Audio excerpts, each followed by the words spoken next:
Yeah. That's one thing we can agree on, for sure. Yeah, I definitely always looked at self care much more around like recovery and like the necessary balance to growing pains, essentially. Yeah. That it's like if you don't have these practices to kind of like nurture yourself to keep yourself healthy and like grounded and like all of that kind of more like really kind of like stabilizing things to like make yourself strong and sturdy, Uh-huh. then it makes the growing pains much less sustainable. Well, it'll catch up with you one way or another. So, like Right. Jeremy was saying, it's all about their feelings and this and that and da da da. You can baby yourself for as long as you want. Baby, you can, you can baby yourself for as long as the situation will allow you to, but it won't stay like that forever, and eventually it'll just smack you. You know what I'm saying? Mhm. So it's like one way or another, they're going to have to deal with that eventual. They're going to have to get to that actual work and that that uncomfortable process of bettering. But work doesn't feel good. So I refuse. It must not be good for me because it doesn't make me feel better. Well, there's a difference It is, man. and like pleasure and bliss and that kind of stuff, and like feeling good. That's something me and my life coach had to go over for a while, because he was always like, "Do what makes you feel good. Do what makes you feel good." But he wasn't talking about do what is pleasurable or do what is blissful. He was talking about do what makes you feel better as an entity. You know what I mean? Not just in a material kind of. Yeah. What's the word I'm looking for? It's like a lustful type of, feeling good versus like a fulfilling type of feeling good. There's also like the scope of time, in that like this doesn't make me feel good right now, but it will make me feel good tomorrow. Yeah. Yeah. But you're right though. If it doesn't, you want whatever comes out on the other end. You want it to be sustainable. Yeah. You want it to have a lasting effect there for sure. Hi, Tara. Hi. Welcome back. Tara, Thanks. Nice Tara. to be back. What is the light? Is that like your blinds on your window? This is one of my artworks. Oh, beautiful. So I make these lights, and they're made from single-use plastic. So when you get close to them, you can see Oh, What? that's that all. they're so the plastic kind of makes the different colors. So I'm trying to have a zero waste life, and so I'm collecting all of my plastics and making them into things. And I make these stools that all have harder plastic embedded in them. That's wonderful. That's sweet. So cool. Yeah. The camera definitely doesn't do those little light bars justice. Yeah, and these ones behind me are the colors of the chakras. Awesome. So this is my meditation space. I That's just got into meditating. good for you. It kind of goes along with tea drinking, right? I was just about to say there isn't much of a difference. Yeah. Oh, I love your teacup. Thank you. I got heaps of these for a tea party once. We got all the China set. Gracie China. They're actually, yeah, I think I just bought them online. They're not anything special. I have special teacups, but I kind of keep breaking them. So these are my daily teacups. That's smart. Jeremy, that's an amazing bedazzled beard you've got there. Yes, this is beard art. This is my form. Yeah. This is the art I know how to. This is pretty mild. to be honest. Really? Oh, yeah. Are those heavy? Well, they look like. Yeah, that's why it's becoming more of a struggle keeping these in place. What was that the other day? We had the whole entire. It was like Oh, the shamrock bear. yeah, it was shamrocks and stuff. Yeah. That was last week. Yeah. That was intense, dude. Hey guys, I'm gonna go update my name real quick.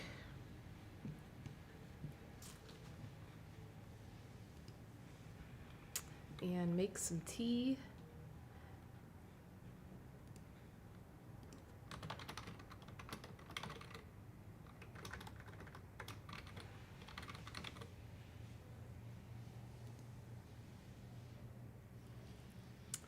To these other platforms. So she has another camera. Well, basically, her computer's picking up her screen and then streaming that feed to these other platforms. Oh, that's cool. Right. But she does have like a multi-camera, multi-dimensional setup. What? JoJo's coming? There's another tea streamer in the mix now. Wow, this is What up, special. what up? What up, man? My teeth. They're fucking out of here. Hey, Mike, what's going on? Hey. My setup is getting a little tiny bit better. Yeah, you're getting fancy. Trying to, man. Oh, How you guys doing? man. Basic level, but I Hey, still so you gotta guys- reach way too far for the computer. Mike is also streaming on his own channel on Twitch. right on.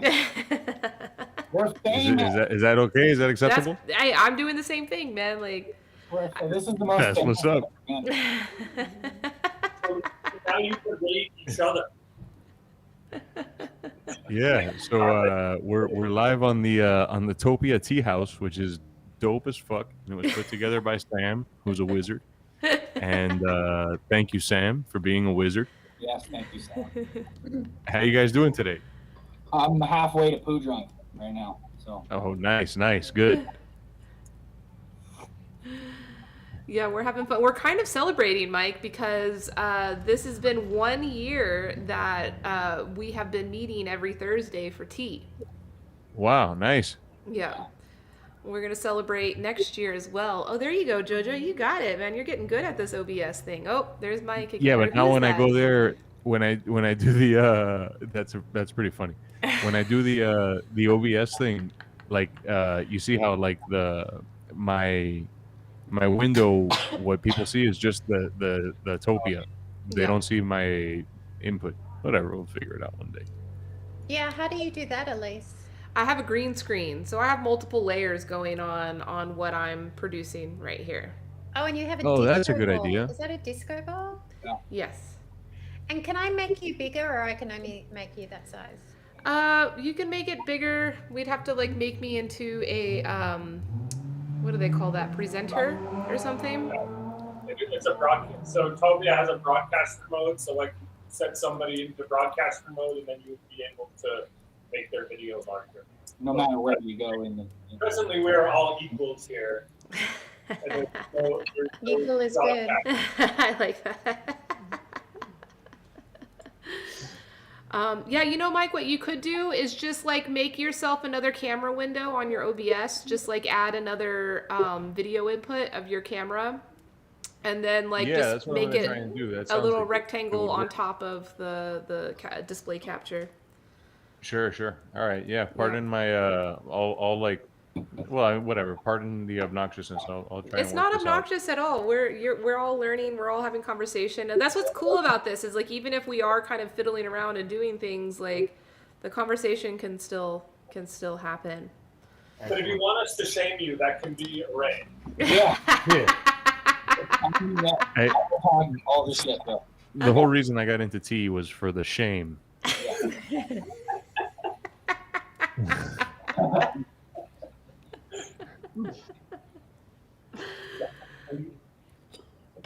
So Um, what kind of tea is everyone drinking? Good question. I'm drinking. I'm drinking true. Yeah, I'm in the same boat as Sam. I'm drinking a 2020 shoe. A 2020 what? Shoe pour. Are you familiar with pour tea? No. Okay, so it's well specifically Shu pu'er means like ripe pu'er, or it's like post-fermented tea. Ooh. It's been wet piled and kind of like, it's almost like composted. That's what I compare it to. That sounds amazing. I'm gonna look that up. How do you spell it? SHU or SHOU, and then pu'er, which is PUER or PUERH. And it's a raw tea. It's ripe. That's what they call it. Or cooked. So yeah. Cooked. That's another. But mostly it's composted. That's the most proper way to. That's really what it is. It's partially composted. They like heap it so that there's like warmth in the center. Same thing in your compost pile. You know, you want to concentrate the warmth to do all those biological processes quicker to break it down. So in the list it says, does pu'er tea make you high? Does pu'er tea make you poo? It is very strong. I don't get that. It is. It's a very strong tea. One of those If you're things drinking I the good quite stuff, like. it'll get Maybe you the high. other at sometimes. Yeah, exactly what Mike said. If you're drinking the good stuff, it will get you. They call it tea drunk. I mean, it's somewhere in between high and drunk. It's an interesting feeling. Wow. All right. I'm gonna have to try and get some. But it's like a good Actually, kind of drunk. I don't know if I'm really allowed in this group because I don't drink caffeine. No, you're perfectly. No problem. I sell herbal teas for a living, so Oh. you're totally cool. I'm also Australian, so I pronounce the H. The H? Herbal. Oh, herbal. Gotcha.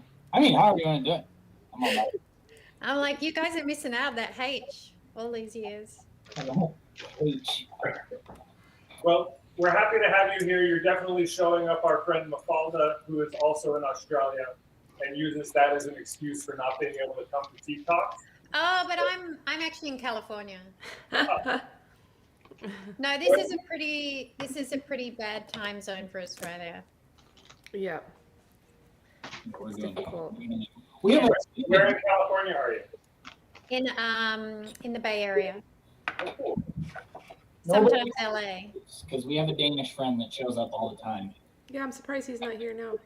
So Danish? yeah, He's from Denmark. Yeah, well they're 8 hours ahead, so that's not too bad. Mm-hmm. I mean it's still like 3, Middle of the night. 1 in the morning. I think it's, what is it, 4, 5, 6, 7, 8, 9, 10, 12. It's midnight. Yeah, it's not that Oh, late. except maybe they don't have daylight saving. And then he's the type that if he shows up to hang out with us and it's like 4 o'clock in the morning his time, it's not morning. No, it's not morning. It's still the middle of the night. Even 5 a.m. is not morning. It's not morning until you went to bed. Yeah, I was in Frankfurt once, and I like to get up early, and I went for a walk, and I heard this doof doof music, and there was a nightclub going, and I thought, oh my God, this is perfect. I could go dancing at 6 a.m. and it would be like in my zone, you know? Yeah, it would be like acceptable. Yeah. That was like a trend in like 2018-19 was like morning raves and like corporate morning raves. Like in San Francisco, that was a big thing. That's fucking. A lot of the tech companies. Where are you guys based? Hold on, I'll be right back. I'm in Las I'm in Vegas. I'm I'm in from Indiana. Miami. Jeremy, sorry. Indiana. Indiana. Mm-hmm. And Sam? I just left Los Angeles and fleed to the mountains just outside Yosemite. Oh, very nice. Is it snowing there? Not today. It was earlier in the week, but now it's all pretty well thought out and melted, and then I think it's supposed to snow again a little more over the weekend. I'm not super high in elevation. I'm only like 3,200 feet. Mm-hmm. So there's definitely mountains around me that are still just covered in snow. But today we're like in the upper 50s, lower 60s. So Oh, I see what's happening. That's you in the background on the television. yeah, I have a camera right here pointing down at the tea table so that you can see what's going on the That's table. really nice. Yeah, my really nice tea set is in LA, so I have to tune in sometime down there. Mike, your backdrop, your wall there, it's very interesting looking. Did you paint that yourself or make that yourself? There's this artist that I work with that her name is Mishi. That she's a Miami-based artist, but she's like a chemist. Like all the work that she does, she did our last tea room in Coral Gables, and she does work where she like puts like um, pulverized iron on the wall, and then she'll cover it with ocean water, and then she'll let it sit for like a few days until it gets to the desired degree of rust, and then she'll cover it with like acrylic glaze. That's And like That's she amazing. got my interest by doing work like that. But then she did this project kind of more focused on texture. You know, like the wall kind of has like an inch of texture that comes out of the wall. It's like different layers of plaster, and it's like her own blends that she makes of plaster. It's pretty cool. awesome. Are you connected? I need to get some tea going, by the way. I'm gonna like record some videos about white tea later, but for now, I want to sip on something. We got everybody's sipping pour, so I'm gonna sip some pour. I'll be right back. Yeah, get that pour. I'm actually drinking like a high degree of oxidation. And I have some oolong funky music. tea. If you guys want to jam on some, you guys enjoy this? Yeah, you can try to play it lightly. I mean, hopefully everybody's wearing headphones. Yeah. Oh, Whatever Kayla you're saying, says I'll keep it hello. low. Kayla says hello from her studio. Oh, Hey. Kayla Bear, we love you. Love you, Kayla. Oh, Jojo, I are miss you you. connected to the fine art community there in Miami? He doesn't have his headphones in. He's going to get some tea. He's So I noticed that his table has got little slats in, and also Mm-hmm. at least as yours. Is that something? Yeah. Mm-hmm. Yeah, so that you can here. I'll introduce the whole setup to you. So this is called Gung Fu Cha. It's a Chinese style of preparing tea, serving and preparing tea. Gung Fu is the same word as Kung Fu, and it means the same thing. But we know Kung Fu through like martial arts, and that basically just means to do something with great skill. And so this is like the space in which we do Gung Fu Cha. We prepare tea in great skill. We usually use smaller vessels. So this is my small little teapot. This is actually a very fancy teapot I don't usually use, but since today is kind of a birthday party of sorts, I'm using my party pot. So you steep the tea in small, small vessels with more leaf. And shorter infusion times. And you can re-infuse the leaf several times over and over again. And you put it into a fairness pitcher. You pour it out here, you decant it. And so this is what you would end up drinking. And then from the small teacup, since we're, individually here, usually we're together physically. And you have all these small cups, and it kind of forces you to sip it intently versus just chugging it down, And these are all of my things. So this is like for like if I'm making matcha, these are the tea pets. They're kind of like your personality. So like part of doing Gung Fu Cha is about the hospitality piece, which is about being vulnerable and showing yourself who you are and creating that comfortable space for your guests to enjoy your service and for them to feel vulnerable so that you had nice conversations with each other. So these tea pets are a good way to like showcase your personality. And so like the ones that I have here are not conventional. It's just so I've got like some Bitcoin poker chips and small these are gifts that I've gotten. This is more of like this one is like the most conventional one. This is called a PP Boy. Someone told me that this is the original tea pet, Jojo. Have you heard that? I've heard that. I've heard that before, but I've heard it before, but I've also heard before that the original tea pet was the big frog. Okay. Oh, with the coin? Yeah, Okay. yeah, and for some reason I believe that one a lot more, just based on the people that have told me. Oh, no. This one doesn't look like the OG to you, and the little pee boy. But the little pee pee-pee boy boy? is fun because he's got like a little hole in his and if you put it in cold water and fill it with cold water and then pour boiling water over it, it like shoots. It squirts out. It's kind of fun. It's just a little party trick. Thermodynamics. It's not a party trick. It's the wonders of thermodynamics. Your tea bag can be basically whatever you want, though, but it's kind of Yeah. a way of also offering your extra tea. Like if you have a little bit left and you don't want to just pour it away, you pour it on your teapot. It's kind of like a way of not wasting anything. This is mine. His name is Dr. Francisco. What's up? What's He up? lost a hand. That's awesome. No, I name all my teapots too.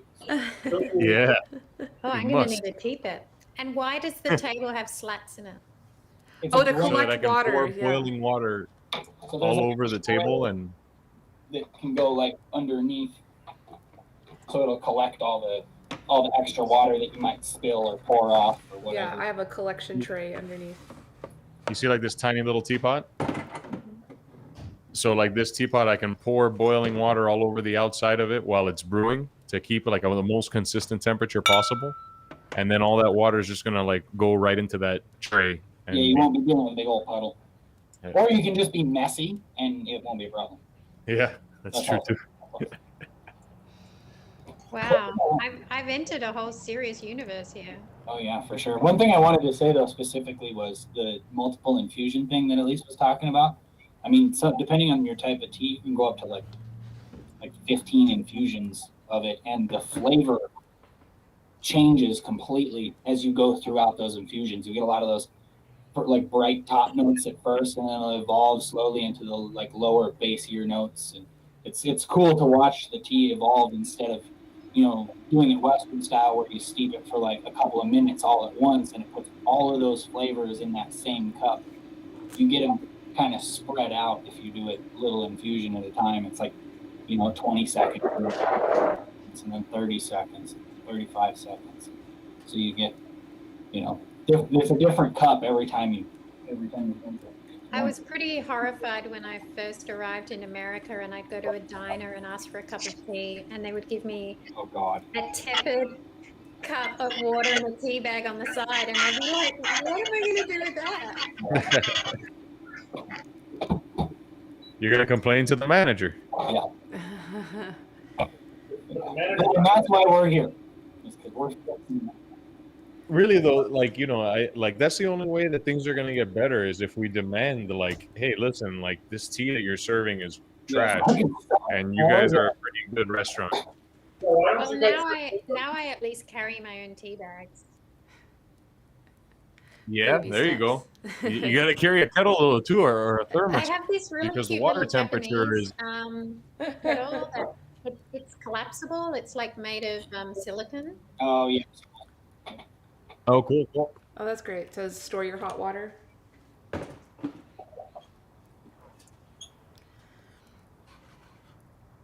Is that for storing your No, hot it's water? for like if you go and stay in a hotel and they only have one of those Keurig machines, they don't have a kettle. Oh, it's actually an electric Yeah, kettle. it's collapsible. I don't have it here. It's in my studio. But you can plug it in. Hello, Mohammed. Yeah. How are you, my friend? Hi, Mohammed. Fine. Yeah, I think I've seen those. Good. Everybody's drinking tea. We're talking Yeah, about you a fine? collapsible. We're talking about a collapsible silicone electric kettle that you could use to I'm brew curious tea. to hear more about this. This sounds like a fun device, and I don't have one. I just saw a review the other day for a new insulated e-kettle. So like, Nice. yeah, so it'll like hold the temp longer.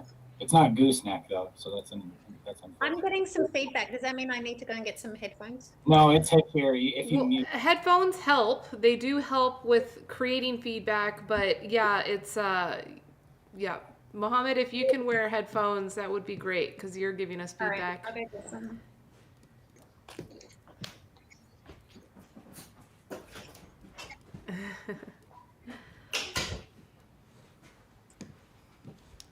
Oh man. we have a new Twitch friend that has recently entered our world and is interacting with us. Sparkle on Twitch. I met him through the little like synth streamer rabbit hole that I went down yesterday. Him or her. I'm sorry if I misgendered you. I'm so sorry. I'm so sorry. I met them. And they had requested that we make music. I guess they heard me like bang this, and they requested that we jam. That'd be cool. That'd be cool if we could do that. Sounds like some ill gates happening like that. Make music live? Yeah, like at the tea table, kind of like who was that? Ill gates. The Foo Ill Fighters. Gates, yeah, Ill Gates. Jojo, you know this song. I've introduced it to you. It's called More Tea by Ill Gates. More tea? More Of course. Tea? Yeah. They recorded a lot of the samples from tea tables in Taiwan for that song. Oh, that's cool. Yeah. Yeah, but everything in Taiwan is magical. In Taiwan, you could record people scrambling eggs, and it sounds like birds having an orgasm. I don't know. Taiwan is magic, you know. Oh, Sparkle is also from Europe. They're saying it's midnight there. They would come join us in the tea house, but it's midnight. And Tef also said hello too, but I don't know why Tef is not here with us. Maybe he is occupied with another task, but maybe we'll be graced with his presence soon. He's always a good time.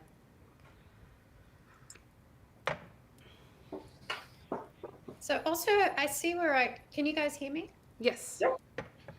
I can see where I can turn off my sound, but not my video. Correct. That is, you can't turn off your video in Tokyo. Oh, okay, you just have to do this. Yes. Where'd you go? Exactly. Or you could screen share. Do you know how to do that, Tara? Oh, no, how do you do that? Yeah, and the menu on the left side, the top button, the settings button, it lets you screen share or choose a different camera or a different video source. So you can feed like a virtual camera, and that's what Jojo and I are doing. We're feeding a virtual camera to Topia. Oh my goodness, Jeremy. Instead of share your screen, you're sharing a camera. Is that right? A virtual camera, yeah. And so like that virtual camera feeds to Zoom or to products like Topia as if it was just a normal camera to choose from. Yeah. That's cool. It So is. I could share my screen of like a fun image or something like that. Yes, exactly. Cool. Jeremy's getting serious over there. Oh, this is always serious. It's definitely serious artwork. This is so cool. So Sam, I explored this world a little bit the other day, and you got a lot of great stuff going on. I really like the way that you can click on things, and then a little box will come up. At some other stage, I'd love for you to show me how to do that. It is all tied into the asset. So when you create the asset, you can then select media links. Oh, okay. Because I pretty much created my own space that doesn't look like any of this. Right. So it looks like a gallery, like an art gallery. Cool. But So I then would, you probably associate a link to each person's picture, to like a website about a piece. You can associate with each asset. yeah, I don't really want to do it with anyway, we can talk about that another time, because this is about drinking tea, right? It's about whatever you want. You know. Oh, really? Okay. Yeah. Of course. Well, we should say hi to our new purple friend. Hello. Hi, Hello. Tilly. Are you Tilly testing? Awesome. Nice to meet you. Thanks for coming. Hi. That's okay. Welcome You to guys, have you guys seen how you can now dance? Yeah, we could all dance. You can Yeah, we art. could. But you know what we need if we're dancing is music. We need some dancing music. Oh, and love. Yeah, you can love. All right, I've got this. No, we were just talking about that earlier. This started with like curated content. We were like it was like very planned out, and then it eventually just devolved into like a bunch of friends hanging out at a dive bar. So, Kayla says it looks like a groovy time today. oh yeah. I mean, No. Jeremy's beard, Jeremy's whole aura says it all. It'd be more groovy if you were here, Kayla. Just come say hi. Oh man. What's your excuse for not being here? You're like, what would be a good pun, a good play on words for like Gandalf the Grey? Huh? Or was it Gandalf the White when he like, yeah, it's Gandalf the Disco. Gandalf the Sparkle. So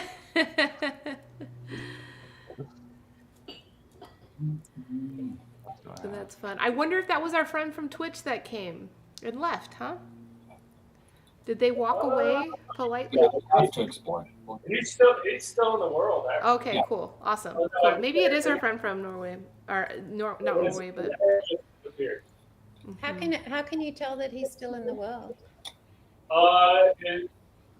There was a purple arrow around the edge of the screen. Oh yeah. yeah. Yeah, I think That's that how was I found you guys. I was over there somewhere and I saw all these arrows in the one direction. I'm like, oh. That's how you find everybody. So yeah, Topia is in this interesting growth period where it's transitioning into kind of this discoverable interactive world space from these more intimate private, like not many people came to Topia unless our Topia unless like they saw the link or were invited. But it's interesting now to have other people from other worlds, other creators, or just people that like to play Topia. So there's people that play Topia. They see it as like a video game, and they'll spend all day just kind of roaming around and making friends and networking and playing in all the different worlds. That's my favorite way of that's my favorite way of trying to view Topia through is as a game. And like when I was working with John to kind of create this world, it's like we're gonna build the T level of the video game. Yeah, well, I hope to build like the gallery world. That would be something that I would really love to do, and like make spaces for someone else. Because I saw, Sam, that you can like rent out your space, which is such a cool idea. Yeah, we've hosted parties in here where like people were looking for a space to host a gathering for an evening, and it's like you could go through and set up and customize a Topia for yourself, or you could just host your gathering here. And it really kind of depends on what people want to do. It's something that I would like to do more of. Mm-hmm. And yeah, we'll see kind of where it goes. This is definitely this is probably one of the oldest Topia worlds. Which is how old? Oh yeah, you guys just became a year old. Yeah. So the gathering started before Topia, actually. Mm-hmm. This world was created in July. And have you've tried other platforms? Yeah, I've used some of the other Topia competitors as close as there are, and Topia is by far the best. We used to use Zoom though. We used Zoom to do these meetings before. Zoom is so formal, right? I The really don't like it.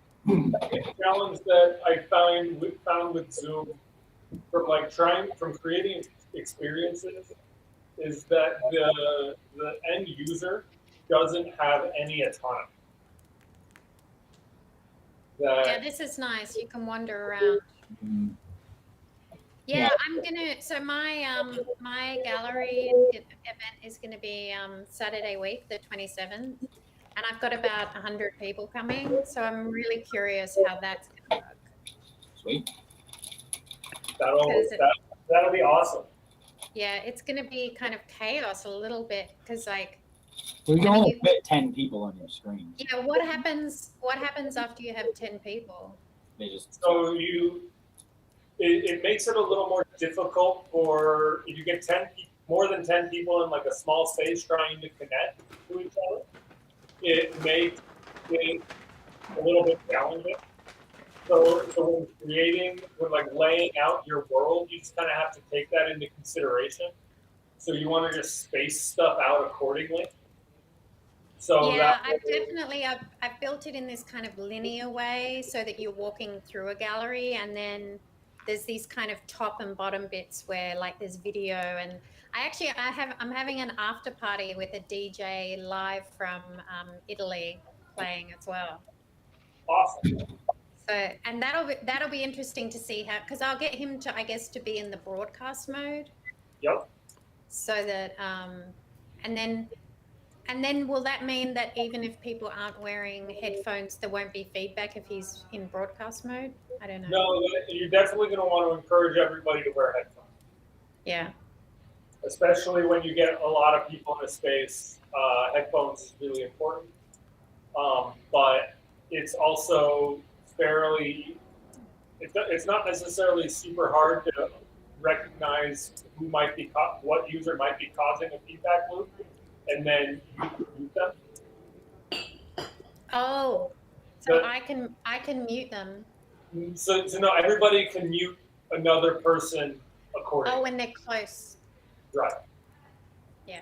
So it's like if Joe were causing feedback, I would be able to mute for myself. Yeah. I wouldn't be able to mute him for you guys, but I could mute him for myself. Right. That does seem slightly rude. Yeah.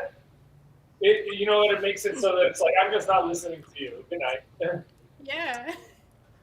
And again, it like gives each individual person a lot of autonomy. Yeah. The other thing that is helpful from like a world building standpoint is you don't want to put a whole lot of stuff like right near the spawn point. Right. That you want people to like leave the spawn point because then when new people arrive, they're not coming into the middle of somebody else's experience. Yeah, it's interesting how when you arrive, you kind of like, it's like being in a real space. Like you don't just butt in, right? You wait until you can enter the conversation. Yeah. That's very So cool. to me, it does feel very natural. Right. Me too. Yeah. Yeah, you can just walk in and like meander out too if you're not. Yeah. In my press release, I said it's just like a real gallery. You can stand awkwardly behind someone until they, turn around and want to speak to you, or you can walk away from someone who you really want to avoid. It's an interesting dynamic, that whole entering the social space thing. It's something we do since, like from the time we were, small children. Mm-hmm. I heard that, or I saw that Topia has just launched a set of assets for galleries. Is that what you're using, Tara? No, the kind of aesthetic that is this, illustrative aesthetic, just I didn't think suited my work, especially because some of my work kind of like looks a bit gray and anyway, so I wanted it to be a really a white box gallery space. So cool. I found some great images that are basically 4-wall gallery spaces, and then I just panned it out so that it really feels like a 3D gallery, but it's obviously a 2D space.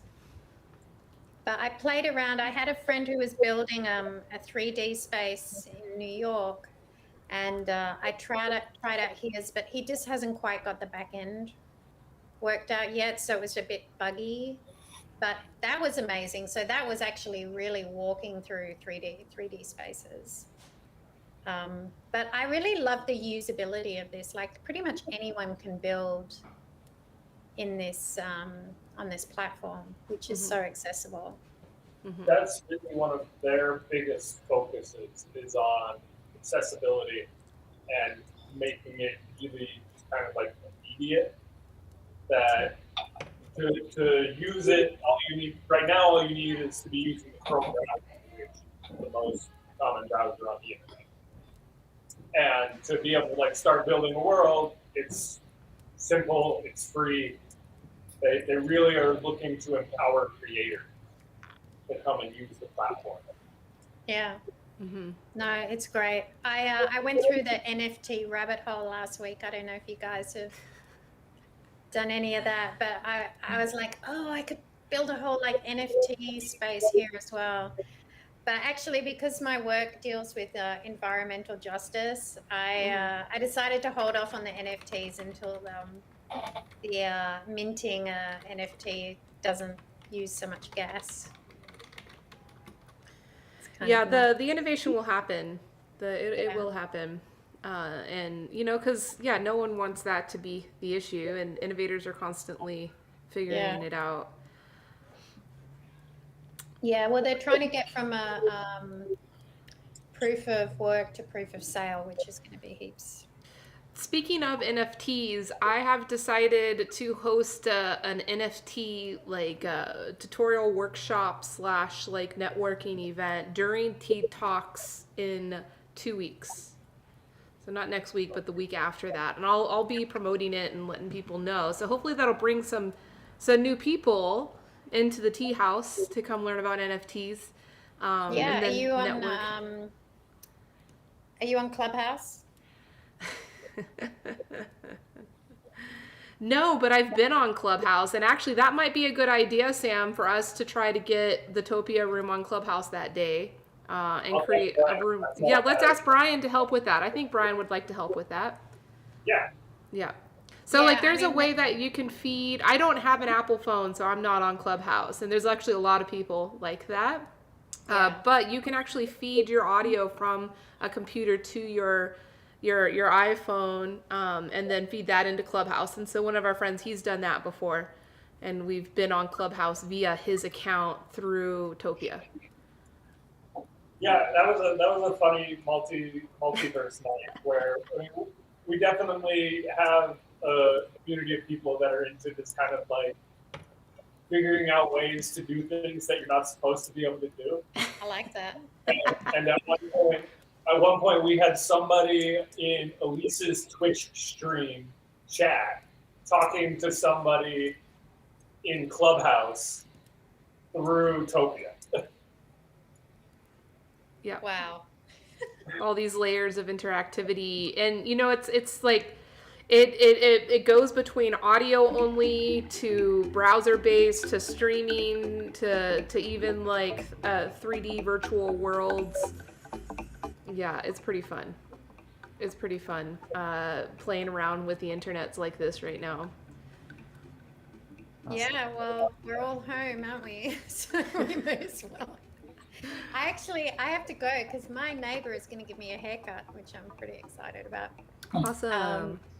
So it was lovely to meet you all. And how can what you said, I can show you my world, spawn to my world or something? Yeah. So just to me or Sam or both of us, you can just message the link to your gallery in the box. And maybe even just, you can put your email address or some other contact you want to stay. And when you're ready, you can get in contact with us again, because those messages will stay in your message box.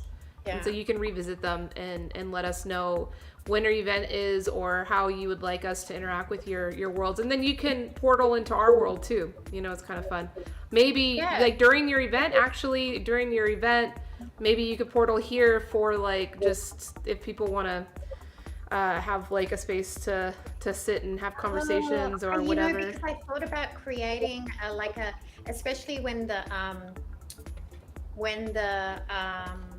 DJ is on, I thought it would be nice to have a quieter place. So that's a lovely idea. Yeah. Yeah, maybe that could be. Okay, so Sam, I am basically, mine's Topia /my name, and then it's my name and my email is there. So I think I just sent that to you, Sam. And I'm sending that to you, Elise. Thank you. And Joe, should I send it to you too? Why not? Sure. I'll check it out. But yeah, it's I'll write the 27th at 4 p.m. BST is the opening. So Okay. Also, we're here on Monday night too. At what would that be, 5 your guys' time, right? Pacific, yep. Monday night, cool. Oh, the Yeah. is Saturday. Okay. Yeah, I'll come back. This is such a beautiful space. Thank you guys. Yeah, absolutely. Thursday and Monday, you're welcome anytime, or you're welcome to just hang out here anyway. So, Cool. All right. 24/7. See you guys later. Have a good one. Bye. Oh, here's Tef. Right. Bye. Hello. Hello. I gotta go too. Oh no. Later. Oh I my know, I goodness. gotta- This is I like gotta- incredible. I got a 7:30 online meeting. Oh wow, perfect. you're 2 minutes. Are you so you're keep it on. Keep it on. Gandalf the disco. Keep it going. And off the disco.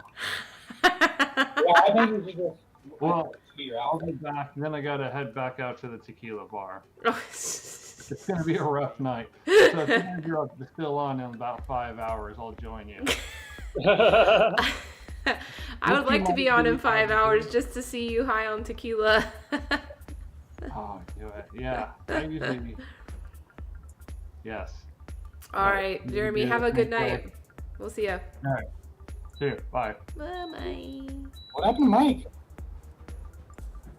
Yeah, Mike. Yeah, you know, I think he has like things that come in and out during the stream, and something happened probably. Let me check his streaming if he's streaming right now. Where is he streamed to? To Twitch, just like I do. He also restreams to Facebook as well. So yeah, we had like another layer, another multiple of streaming happening. What's his channel name? Michael the JoJo. Okay. Yeah. I actually got to step out as well for just a few minutes, but I'll probably be back soon. Okay, cool, Sam. That's cool. See y'all in a bit. All right.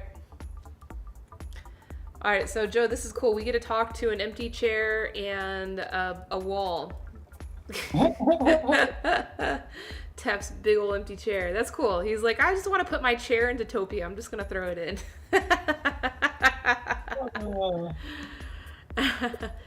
Yeah, he streams under Michael the JoJo, and that's him on Instagram as well. I don't know if you've ever.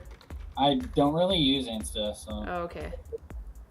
I Oh, and Kayla's still here. She's letting us know she's still here. I need to formalize myself with Instagram a little bit better, but Yeah. that's not really my thing. So I'm more of a. I don't know. I don't know what it is, but I've always been more on Facebook than anything. Yeah.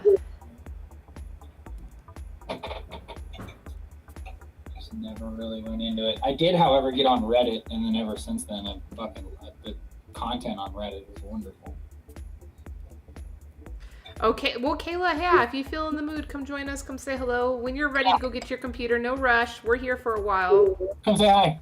Yeah, although Jeremy's beard left, Gandalf the Disco has left the building. Oh, fuck. And our friend Sparkle, thank you so much for stopping by.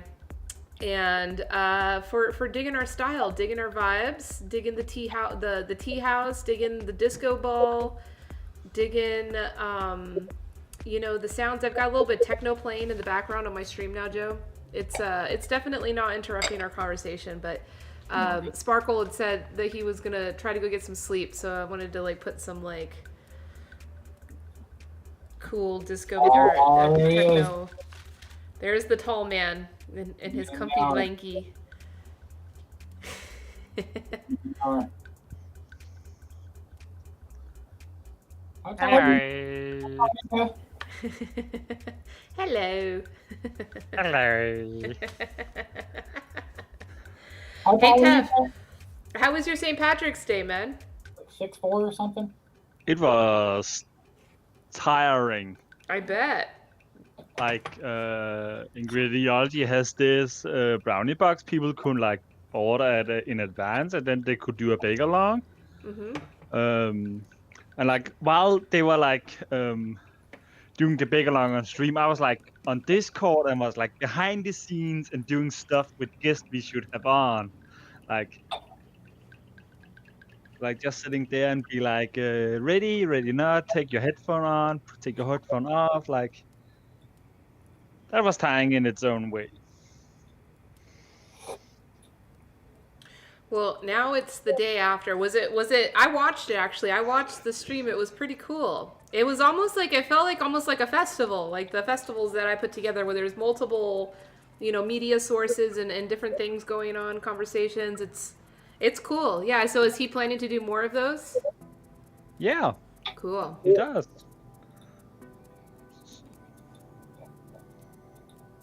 Let me make you guys Like bigger. I can only say keep your eyes peeled because like they're already planning the next box. Cool. Hey, so my client had a viral video on TikTok yesterday that just came. He's been playing around with TikTok for the past few months, just a few videos here and there, and trying to. He's got some interns from the university in his city that are helping him. And they posted a video of making brownies yesterday for St. Patrick's Day, but they had matcha in them. I don't know if you saw that post, Joe. I posted it in the store. I think it was like in the stories. I put it on Facebook. But it got 500,000 views. Oh, wow. 250,000 likes, like 30,000 shares, 25,000 comments. Like everybody asking for that recipe. And it was interesting because I was talking with him and I was like, hey, this is huge, man. Like, look at all this visibility on your brand and on your product. And, you know, it's the matcha that we work together on. Yeah. Matcha is a buzzword, for sure.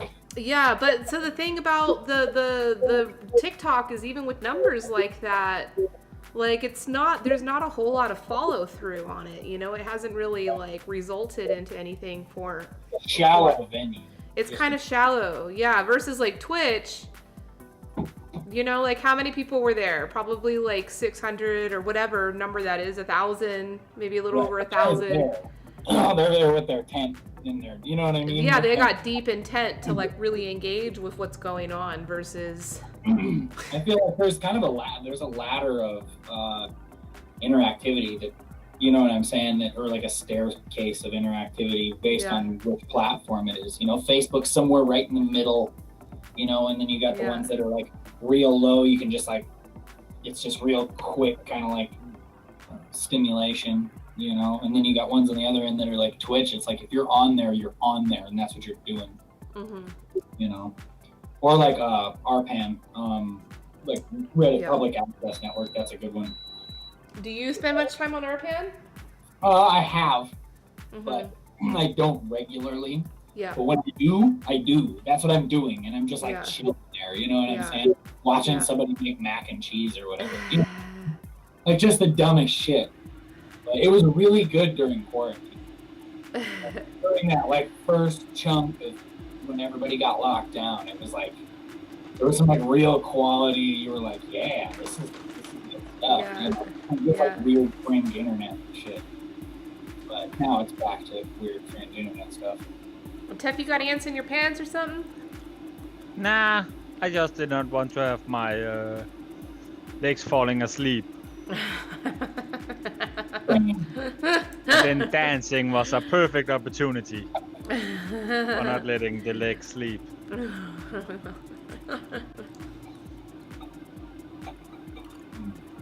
I streamed to RPAN on Friday nights. Oh, really? Mm-hmm. All right, on through the same stream that you do on Facebook? Yeah, it's the same stream. Yeah. Because that's where I watch it from Facebook a lot of times. So. And it's good. Yeah, like it's cool. I like the reason why I like to do it on Fridays and I do it during a specific time on Fridays is because there's always like huge engagement. Gotcha. You know, people don't stick around for a very long time, but they may like throw a question out and engage with you for like 5 minutes. Mm-hmm. I like the quality of content on Reddit. That's what I like.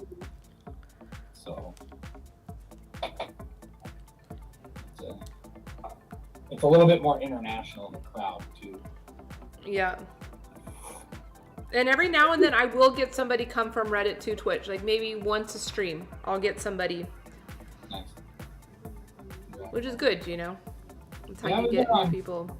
Doing One the, at a time, build the bridge. Yeah. a little while for Nick's birthday thing. Who's your other little friend you had on there? Oh, You had some other chick. Rachel. I'd never seen her before. I was like, I never met her before either. That's why I didn't know her name. oh shit. So was it Nick's friend or what? Yeah, it's Nick's friend. Yeah, and but she's cool. Yeah, we ended up having some nice conversation. You know, I totally flubbed on her name, and it's like it's funny that I flubbed on her name because like everybody forgets everybody's name all the time, right? It's like so common. But like I went into it like I was gonna introduce her, like get her, ask her a question to come on stream and talk about something, and I was like. And so what do you think about this, Rachel? And I went in hard. I'm like, your name is Rachel. And she was like, Rachel? What Who is is that? Leslie. Her name is Leslie. Now I'm gonna think she's fucking Rachel. Now Well, that's what's funny is that like she says that when she signs up for her Twitch account, because she's never Twitched before, she actually was really big into Vine. And then now she's like a professional curator for TikTok. That's what she does professionally in her life is like, Wow. she spends hours a day moderating TikTok videos and helping with the algorithms and such. She'd never done Twitch before, but she really enjoyed her time here on Tuesday. And she's like, oh, maybe I'll go on Twitch. I'll make my username Rachel on Twitch. That's going to be her name. That's great to hear. We got a forever inside joke. We have one of those friends that we bend with all the time, and Ash forgot her name. Ended up calling her Sarah. Or no, she forgot Ash's name and ended up calling Ash Sarah. So now they're both just Sarah to each other. That's not their actual name. It's just this inside joke. I'm like, hey, Sarah. Yeah. I was like, yeah, we got an inside joke now. Everybody likes having an inside joke. I'm like, I'm really sorry. Like, I didn't do that from a place of offense. I was just like, I was on one at that moment. I was like, I know her name. I'm going in hard. Like, it's Rachel. You just had a brain fart. That is all. Well, to be honest, like when Nick and her showed up, and Nick hasn't really told me much about her, so I didn't know her name before she came. He just told me, hey, I'm hanging out with a friend. You know, she's going to come when we stream. And I was like, all right, that's cool. You know, because the crowd was small that night. So I was like, yeah, someone else could come. And then I didn't really catch her name. And then for some reason, I just like tattooed it in my brain. Oh, it's Rachel. Just filled in the gap there. That's funny. Well, that's cool. The more the merrier. Well, at least he took it with a laugh. That's something. Yeah, you always have to. Like I could have imagined she has like stared at you and be like, "Sup, bitch? What the fuck are you calling me?" And then go full of rage and be like, "So I'm out of here. Bye." Bye. Like I could have seen that happen too, but she did not, and that just shows that she's a little more cool person. When she's like, "Oh, you fucked up my name. Yeah. Let's gonna have some fun with that. Let's make fun of you and your brain fart of not remembering names." Yeah. Exactly. But that was a fun night. Yeah, Nick's birthday was cool. That was cool. You know, him coming with the iPad and makes me want to get an iPad. I should just have it here. I should just have a freaking iPad and I could just do things like that if I want to, just like be able to put up a drawing and the overlay or whatever at any time. Just to access the Apple features. Ash has an iPhone, so if we ever need to, we can do that. But the iPad's better because you have like a bigger screen if you're gonna do drawings and stuff. A lot of the like drawing apps, you know, like they have pretty sensitive brushes and stuff, and you can make really cool effects. Hey Tef, I got something. Does that make you happy?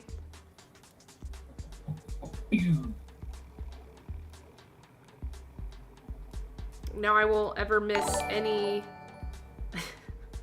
alert. Ooh, you got alerts. I got them.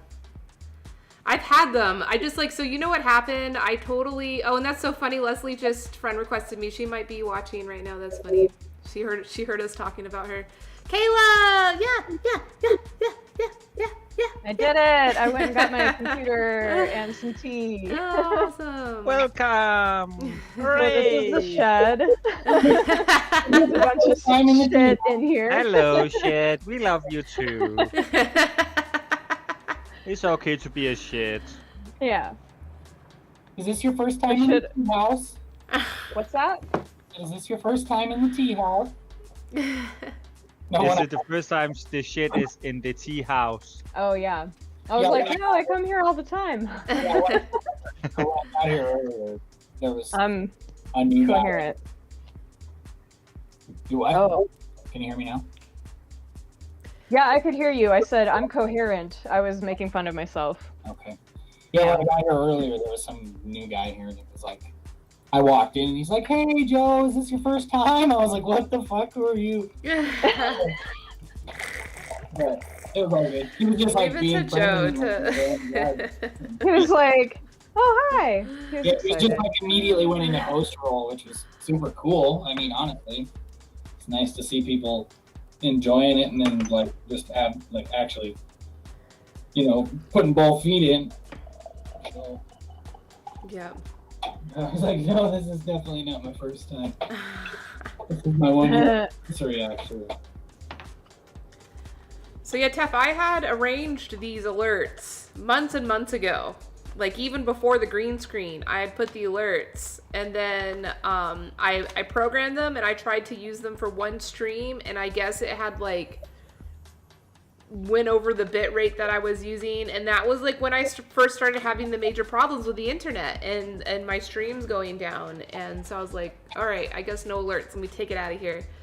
But I guess since the stream is stabilized now and I put it back in, it's gonna be working. That sounds awesome. So now I won't miss a raid, or I won't miss any bits, or Bitcoin won't miss any bits. Ah, you will probably still miss them. They'll not surprise me. You will probably still miss them, especially on Thursdays when like we are like meeting up in the Topia and be like, "Hello everyone, welcome in," and talking together. Like then you will probably miss them. But like something like on a Tuesday where you're just streaming with Nick's art, or like Friday where you're sitting and talking for hours, like then you will not miss them because like you will be able to see the Twitch chat at the same time. Hey, so you guys, I extracted all of the subtitle files from the YouTube videos that have been posted through the live streams and turned those into text files. So it's just like raw text, like no formatting, just the words, every word that I've said in my streams. And then I'm setting that file to somebody that's going to help me run it through an AI machine to like, Oh my gosh. to like profile the sentiment, the culture, and then cross-reference it to a list of buzzwords that I gave him. But the file that I sent him of the text files, or the folder, is 12 megabytes. It's huge. It's like, I think it's over 2 million words. Oh wow. It just show off how much you talk. Yeah, I talk a lot. It does. We have a measured word count now of release. Oh fuck. Wow. That was wonderful. Should I stop talking? That's not what I say. No. I just say you now know how much you talk. when Now you we just stream. have data. Well, and yeah, it's data. I mean, I talk much more than those 2 million words, obviously. That's just what I was streaming. And that was just what I was, like, intentionally, mindfully, like, trying to get out during that time of that stream. And now it's all together, and it's going to run through this machine that's going to process all of it and, like, essentially would be able to make a little Elise bot to, like, predict what I would say or how I would respond to something or what my thoughts on something would be. Wow. That sounds scary. Yeah. An Elise AI, and we will never know if it's the true Elise. It's the true. Yeah, no, I don't want to make a bot. What I do want to be able to do is show off. Like, the You just want to capability- show off and be big and cool and smart. Is that it? No. Yeah. No. To show off what No. can be done with AI to profile sentiment and then therefore profile consensus and like not even just give it to politicians so politicians understand policy making better for their constituents, but like give it to the people themselves. Like it'd be really great if all of us could be given a report of our sentiment based off of what we post to social media or what we like, whatever data is out there, because it is out there, it is being processed on our behalf, but we're not told, we're just served ads, you know, like So, I like, think that go ahead. What kind of talk you Bitcoin, no. Bitcoin knows. kind of thing?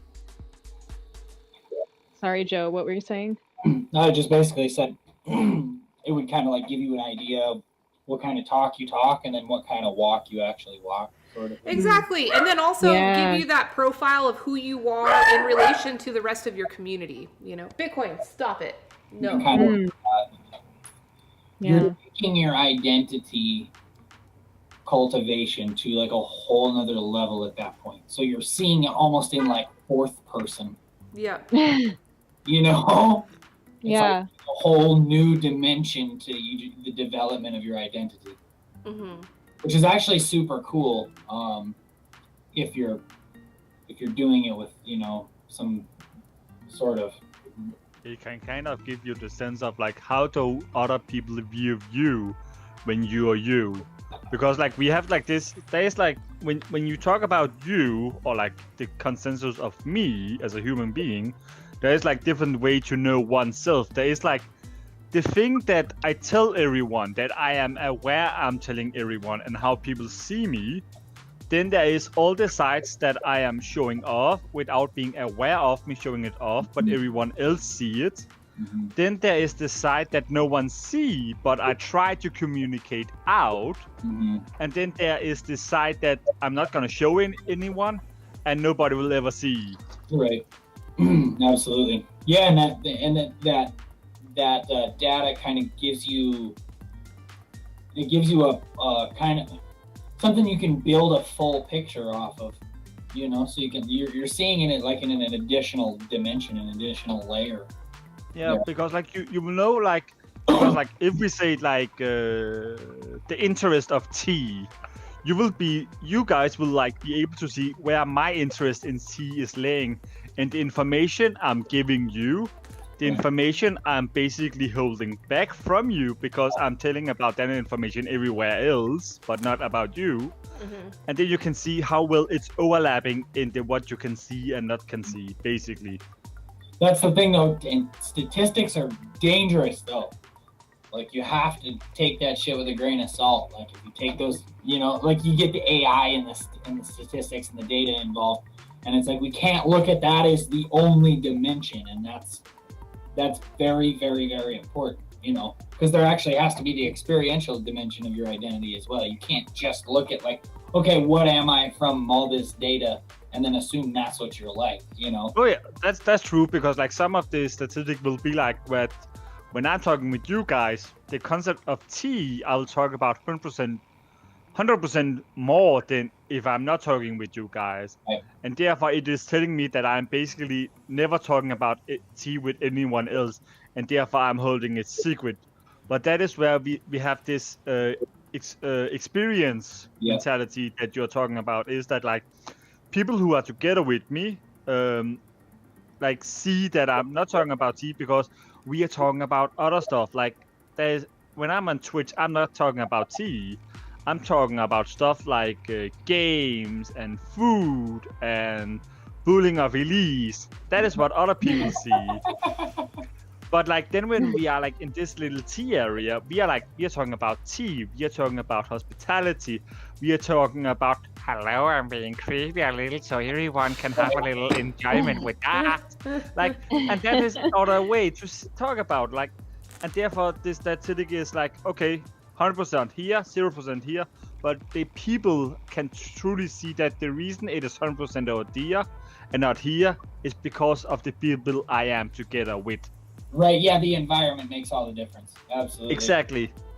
Absolutely. That's very important, because you're a different person by yourself, with your mom, with your best friend, with a bunch of strangers, in line at the grocery store. Like those are all, you're really this big community of individuals, you know? don't But really I know. think Exactly. like the kind of the kind of like what do you call that, consensus or sentiment that I'm referring to here is like one that transcends beyond, you know, the specific personalities that we display to different parties. It's like, what are your underlying values of just humanity, like raw humanity? And there may be relation with your family and your community, like you have similar perspectives and experiences that, you know, and that's what this data would do. It would help you understand who you are, what your values are, and what common out, like where parallels are, because we have to find out, like between all four of us here, like where do our common interests lie? We need to know that, because those are the things that we work on together, and that's how we create like this code of civility between one another. And then what are the I differences? vote it is bullying of Elise. What do you want to do to me? I vote it is the bullying of Elise that is bringing us all together. Oh, okay, yeah, please bully more. Kayla doesn't bully me though. I don't think that that's a value that Kayla has. Boo? I don't boo you? Bullying. Oh, bully. Yeah, I don't like bullying. Even when it's like done endearingly and like between. Well, I mean, I just don't do it. Then I'm Right. alone on that vote. Okay, then let's vote for something else that does not like make me But I mean, look like an. I kind of like your bullying, Tef. I'm not gonna lie. Yeah, it's fine. We consent. It's okay, Tef. Yeah. It's just that's your culture. That's your value. Yeah. What? That's me.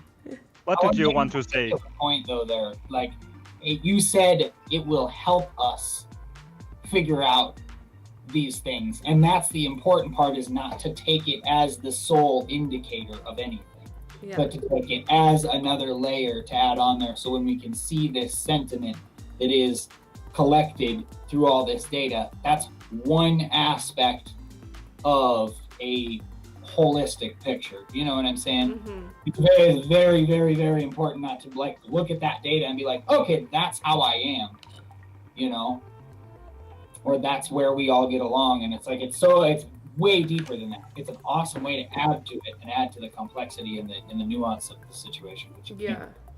you don't, Because, you know, this- you don't this- want to lean on it. Like, This kind of data processing is already happening, and it's been Yeah. happening for decades now. absolutely. But Yeah. it's only just been for marketing purposes versus like our own betterment purposes. Well, see, that's like the advertising. It's like, I don't like Googling some things because it'll immediately assume I'm interested in those things and then start offering me ads for those things and you know what I mean? Mhm.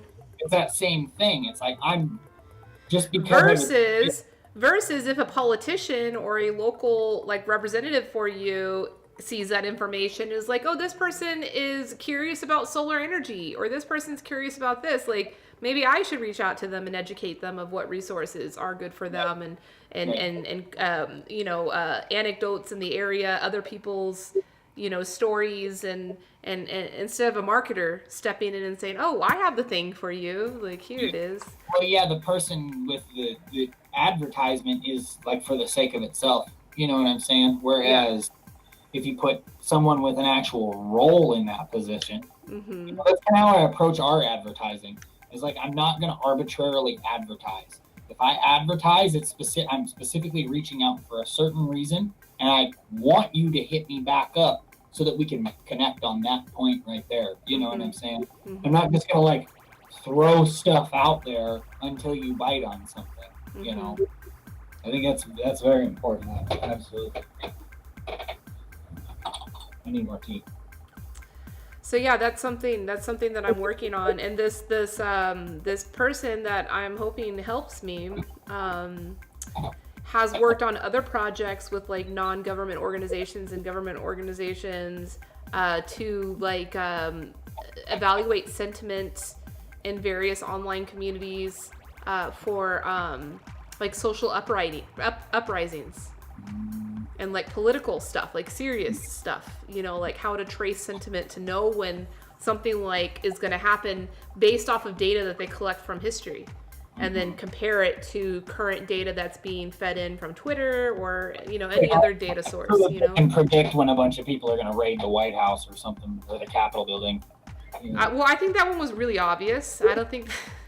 Well, but that is already kind of getting used Right. against terrorism. Is like when there's a huge traffic of something specific talked about, like if a little more friendly, but still in the damaging part is like when 100 of football fans are be like, we are gonna go to this football battle, and then we are gonna beat up all our rival fans, the fans of our rival team. Like, then the AI on the Facebook will be like, those 100 people are talking about going out and harm other people, and then that AI should then notify the police that here is something that you need to keep your eyes on. And then the police can go in and be like, here, here, and here, we need you to higher up the safety.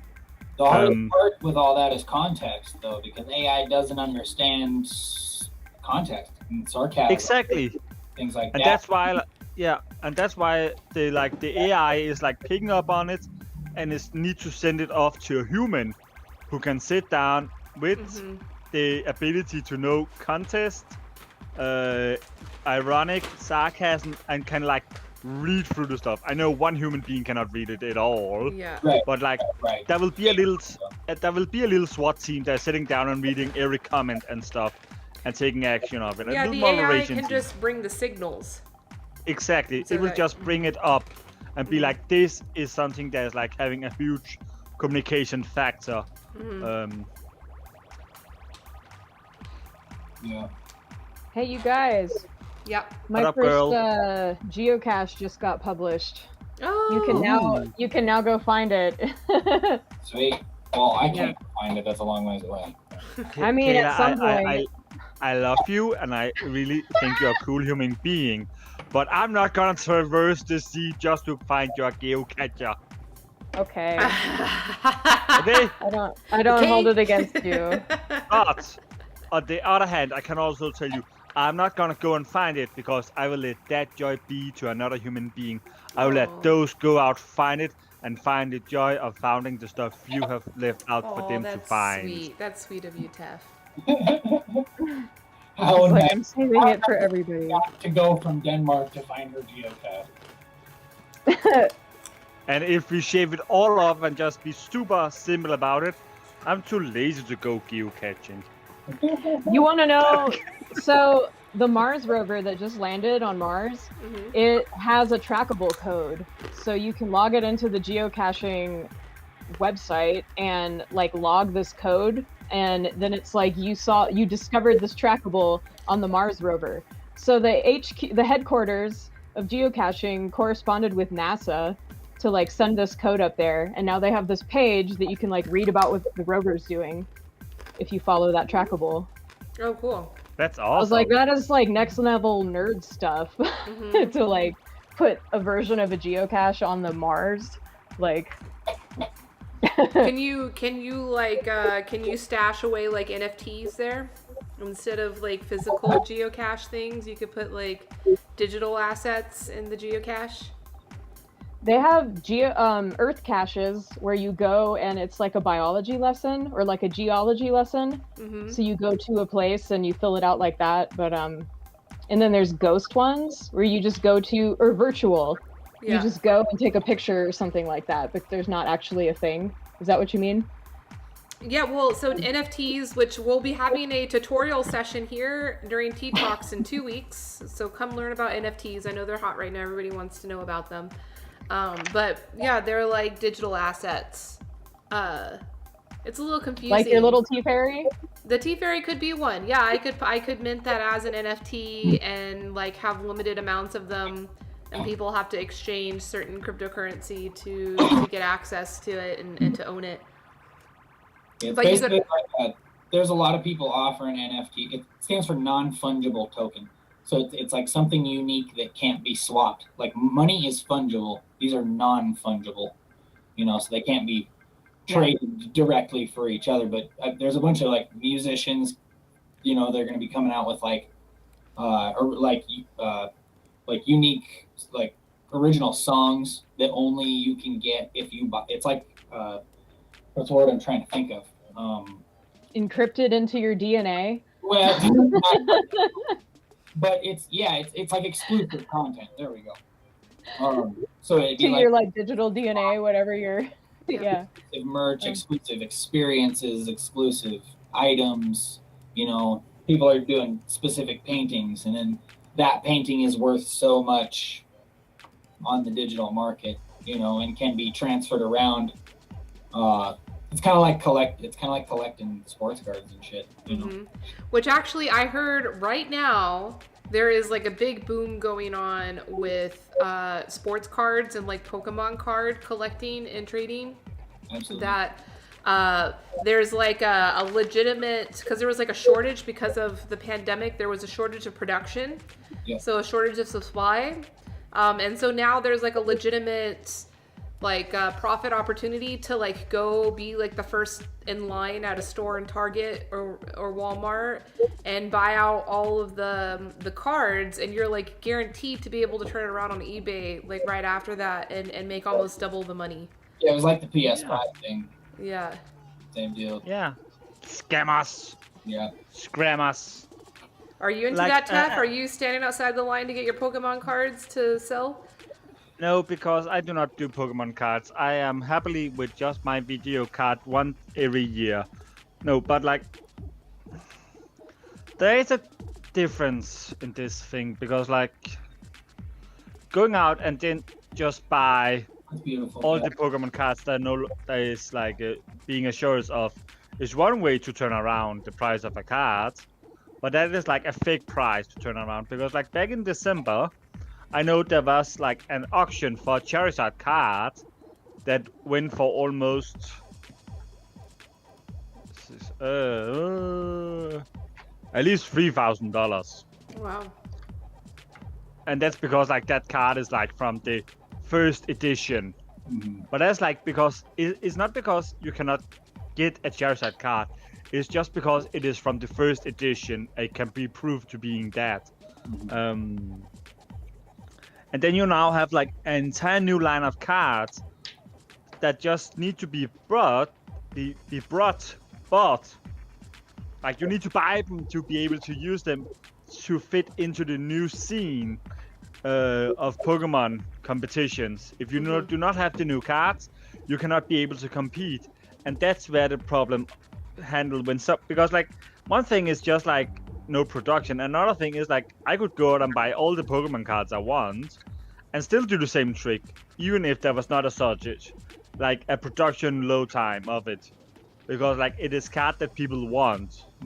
And in the moment I get one of the like more special cards that can be useful in a deck, then I immediately can turn around on that card and be like, look what I got. Yeah, there's a lot of people that gamble like that, and they've gotten it down to where it's harder and harder to do that based on production, you know. But... Yeah. And then you have something like the McDonald's card that happened, where like there's only a certain amount of cards, and that's because like there was collectors that also win. Like the plan was that kids are supposed to get a card, not like guys in the 30s were supposed to come and get a card too. Like, and that's collection is gonna be worth something. Like, and that's kind of the problem because like when people produce stuff, they never take precaution for collectors.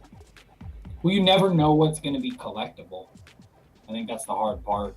Is you never know what's going to be. Yeah, Pokemon is now so big. Pokemon have been going on for 25 years. It is big. It know it's going to be collected. Yeah, so not to take precaution for collection, then the Pokemon company is just stupid. Right. Well, when Magic started, I don't know if you guys are familiar with Magic the Gathering, but it was definitely not this big thing that everybody thought was going to be, you know, as big as it is. Now it's like the biggest. It's like the biggest card game in the world. You know what I mean? It's absolutely massive. Exactly. And for how many years have it going on? Oh, probably almost 35, 40, something like that. I don't know. Yeah. So the company behind Magic the Gathering should already know about collectors and such thing, and know how to like make sure that they have cards for collectors, but also for ordinary people. But well, and that's kind of what they've narrowed it down to now is that the older stuff that isn't reprinted is the stuff that is worth the most money. Otherwise, there's a certain range of like, you know, up to maybe $100 or $2 of the stuff that's actually being played now.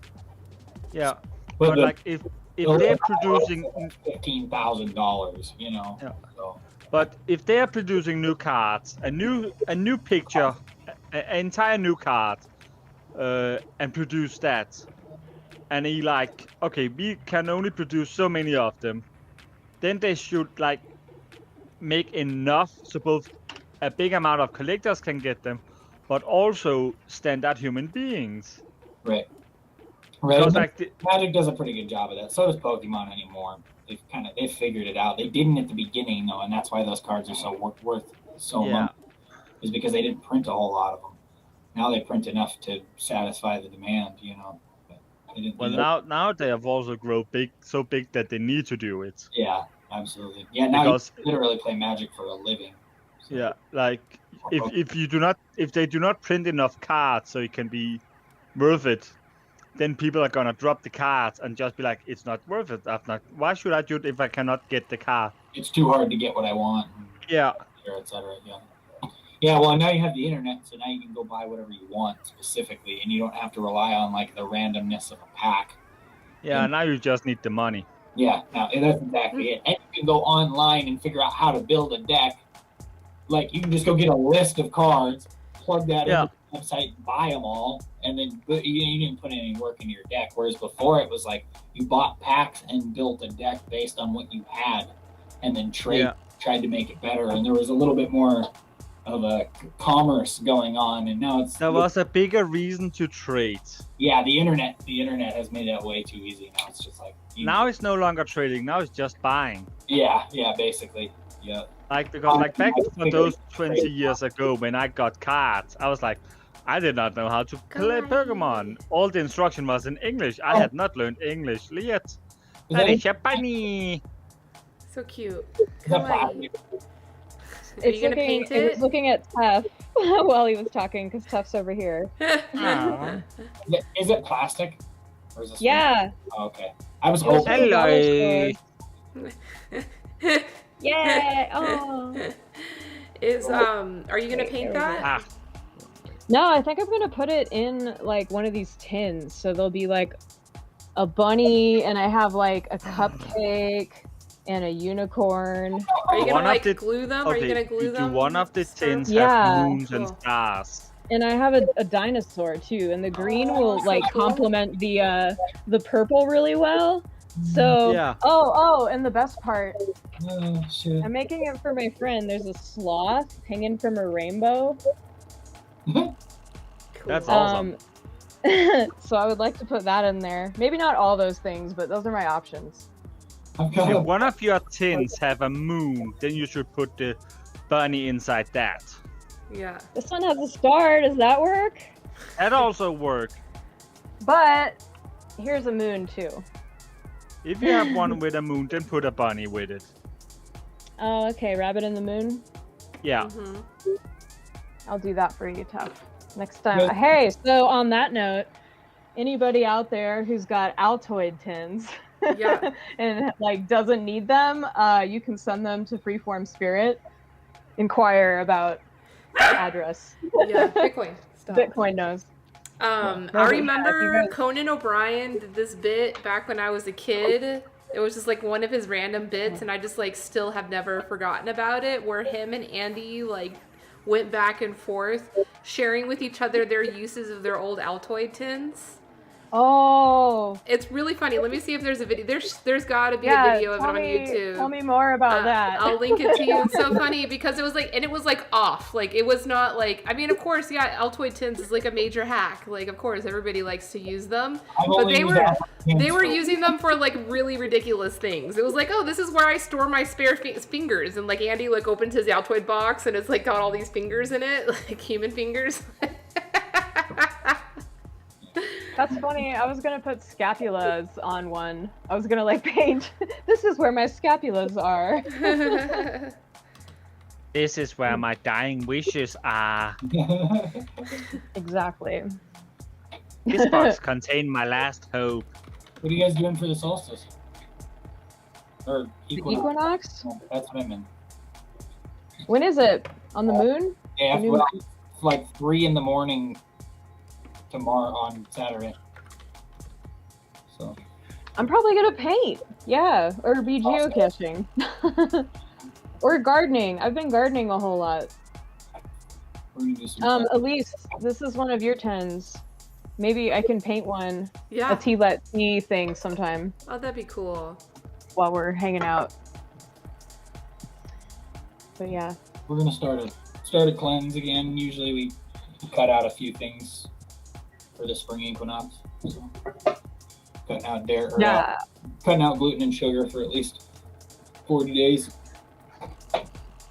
So, That's cool. and the Nash, I've been eating real healthy this week. Awesome. That is the thing I have been doing. It makes sense that it's the solstice. yeah, it's time to eliminate things. Mm-hmm. It's the I've season been working on that.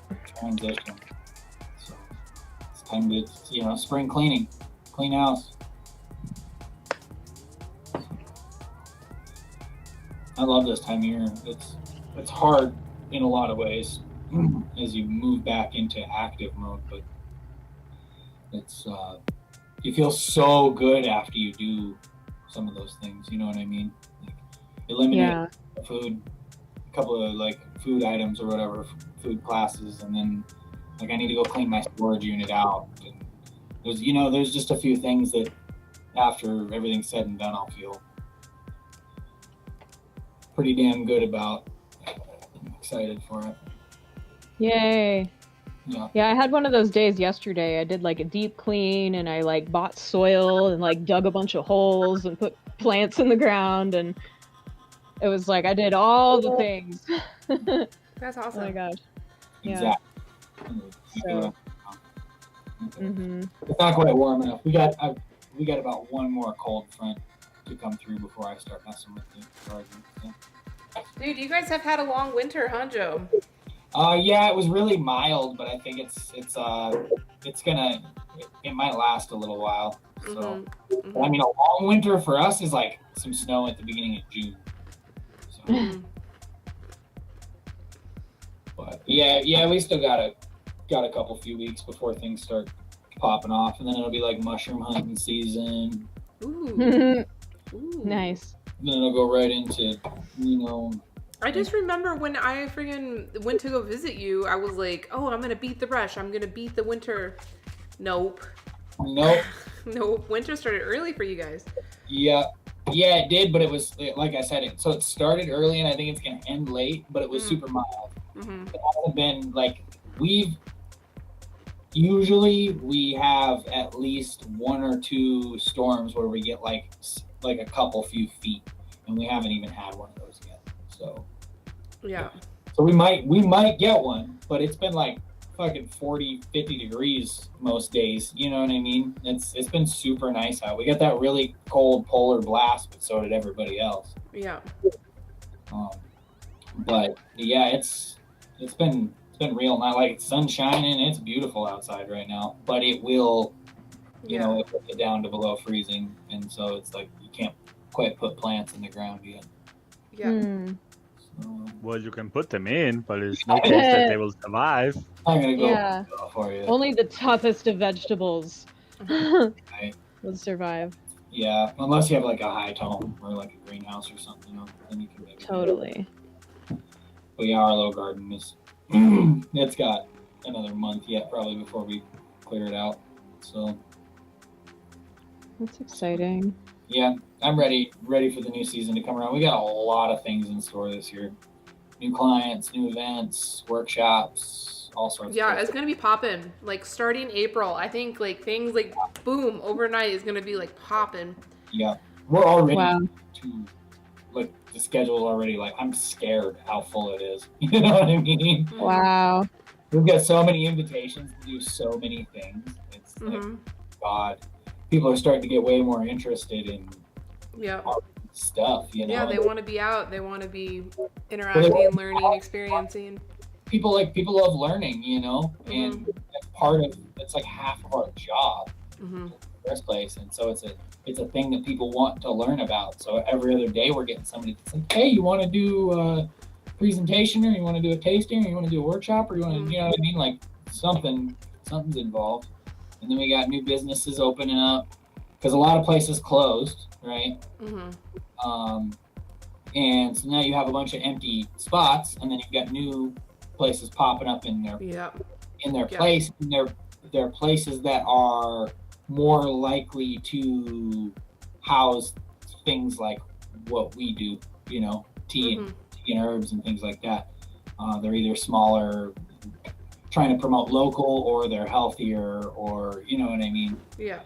Stuff like that. So now we've got more businesses popping up that are interested in our product, and then, you know, it's been crazy, and we're not even into the nice months yet. And it's like I'm already intimidated. Plus, I want to be out in the woods a bunch. So. Did I tell you that I booked my ticket for Mumbai? Really? Yep. April 29th. Oh shit. Yeah, it's a week later than I thought I'd be going, but that's fine. You know, that was the cheapest ticket. I got it $800 round trip from Las Vegas. Oh wow. Oh, yeah. So when do you come back then? And then I come back like a little over 2 weeks from that point. So I don't know what my travel itinerary will be once I get to Mumbai, because it's like, this is more of like a networking trip for the boat business. And then, of course, I'm going to go visit the growers since I'm vaccinated now. I'll be able to go move around. So I'm going to go pick up all of the samples of all the teas and capture all the video that I'm going to use for the virtual tea festival. Right. And then I'll come back and host that festival, and we can sample the teas and collect the orders. So then, you know, my next trip would be about loading the teas and bringing them back. Yeah. That's awesome. That sounds Yeah, awesome. Logistics. Yeah, so I'm hoping to get my IRL rig going, because I should be able to stream even while I'm traveling. It would be awesome. Great. So fun. Wow. That would be great, but if you cannot make it work, then do not try to push and force yourself to do it. No, of course not. No. But I think it's feasible, you know? Maybe I'll get someone to help me, because that's what I could do to make it easier on myself, is just like I'm working with like a really good camera that can give a good feed over the internet. It may be like delayed a couple seconds, but then someone else could be packaging it all up and broadcasting it. That's right. If you just send it to one person, then that person could have like the equipment to like send it out to the rest of the world one more time. So you only need to send one way instead of like sending different kind of ways. Yeah. So I might get my brother or somebody else to do it with me and do it for me. So that way we can still have like all the overlays and all the interactivity there. Cause like I may just be going from a phone, you know, but hopefully a better camera than that. I've been seeing some of these IRL streamers that got a good rig. The ones in Korea, they go everywhere. They zip on a little moped all over the place. It's like, this is freaking awesome. I want to stream like that. Wow. Yeah. Elise Vision and Elise Spot. I know I These need are good times that we're in. I need a trip this year, but I don't know where it's going to be too. Not yet. Have you considered the backyard? What about your backyard? Maybe he'll go to your backyard, Tef. Yeah. I'd probably wait until winter to do that. So. Well, it's cold where Tef is too, you know. That's what I'm saying. Like, if I'm gonna go to a place like Denmark, I feel like I should just go there in the winter. Nah, come when it's summer. It's way better. Because like the feeling of winter is no longer truly a winter in Denmark. Like that we lost 10 years ago. Like we have not been having White Christmas for the last 10 years. Oh wow. But like yeah, it's like, is it 14 days ago we like got snow in Denmark? And that is this winter snow, which means that December and January have no snow. It was first like in the beginning of March, late February, we got a little kind of snow for like 3 days, and that's it. And I do not see us getting snow for the rest of the year. Oh wow. Okay. Yeah, I don't know exactly where I want to go. Like, I found a really cool loop that would take me like through Vegas and then up through Sam and up to Bend to see my homies up there and then come back around like through Montana. I'm like, man, that looks like a good time. You should do it, man. Hit up all the hot springs on the way too. Yeah, exactly. It looks like a really cool vacation. So, but it definitely would be a trip. It'd probably be a couple weeks, you know. So Yeah. Then it just start planning. that's basically it. We just haven't.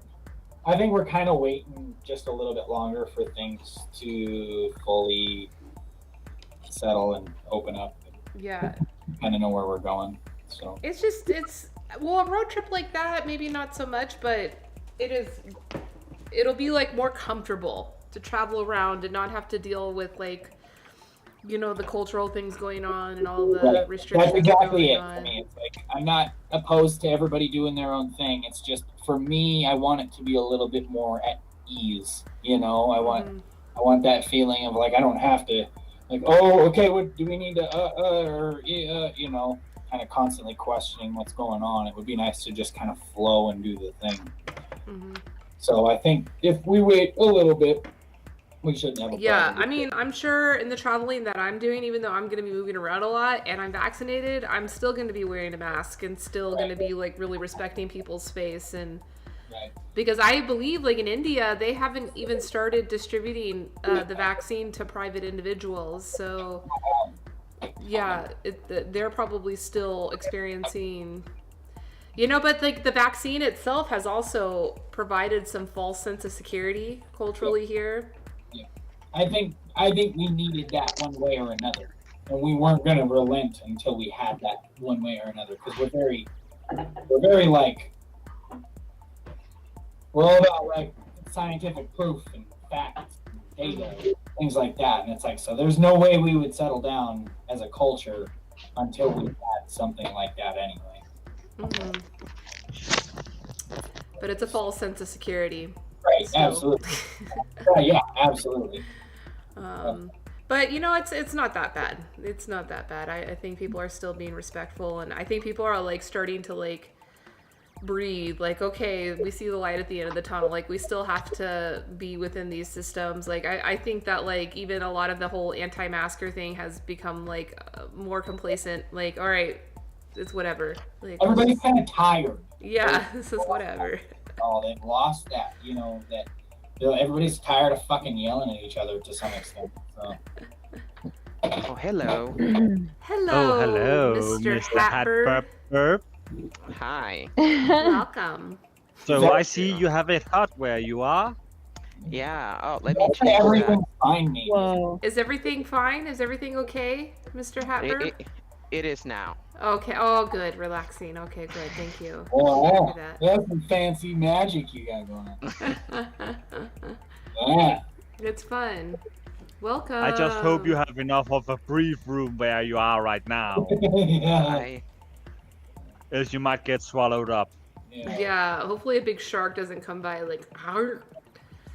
I think I should just play it safe and just go to And my just like business. make us some shawarmas, please. I love this filter. Whoever made this filter is just. That is an awesome filter. I'm hungry now. Then go and grab a burger, Joe. I'm hungry now. And go grab something to eat. I'm making. Well, I gotta wait for Ash to get back. I'm making pork chops. Oh, where's the 10? Then go and take a piece of bread, put some butter and some meat on it, and then say like, that's food. Yeah, that's food. Or like, go eat a banana. Yeah. Oh, that's comfy too, Mr. Burp. That is comfy too. That's that kind of vibe right there, bro. That is a vibe we can live with. That is We my. support that kind of Yeah. vibe. Yeah, tea is nice while camping as well. Mm-hmm. Jam. Says Kayla Bear. Today I thought of having coffee, and I was like, today is like the tea party. Let me get some tea instead. And I actually got some green tea, which I should stop drinking so much coffee, so I'm trying to maybe replace it with tea. Oh, great. In tea bags? Yeah, it's I'm in this tea party to get cultured. I'm gonna let Elise do that one. You want to know about our tea culture? Is that it? I do actually. Yeah, man. It's the way, brother. It's nothing formal. You know, we practice something called Gung Fu Cha. That's probably the only commonality. And that's the same word as Kung Fu that you know from martial arts, which means to do something with great skill. And that great skill doesn't necessarily come from experience, although experience helps.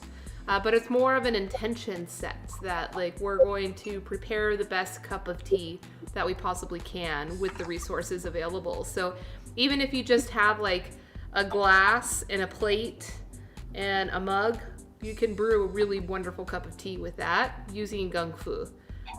But many of us, we prepare tea through a specific cha shi or play space that we create. This is a tray, which is very common in Gung Fu Cha, that collects the water that spills over underneath. And yeah, we use small vessels, such as this tiny little teapot, to infuse like large amounts of leaf, and you can re-steep the leaf several times. And you decant it into the other pitcher and drink from here. And we drink from these small cups because they help you have that similar intention of like being present while you're drinking the tea versus just gulping it down. So this tiny little cup has just a certain amount of sips in it, and it really it helps you get the aromas. It helps you get the whole experience of drinking the tea. And then when you have guests, like right now we're all just kind of brewing tea for ourselves, but if you have guests, having the small cups, you know, does add to like the communal kind of fun of like constantly refilling the cup and constantly brewing new tea. And yeah, that's what we do. That is beautiful. That's what we do here. Yeah, check out. Doesn't Sohan have a bunch of like Gung Fu Cha videos? Yeah, he does. Yeah. That's There's good a place. few in here, in this space here. If you wander around and click some of the art assets, we do have some like tea brewing tutorials. I was just watching the one by the big dragon. Okay, cool. Yep.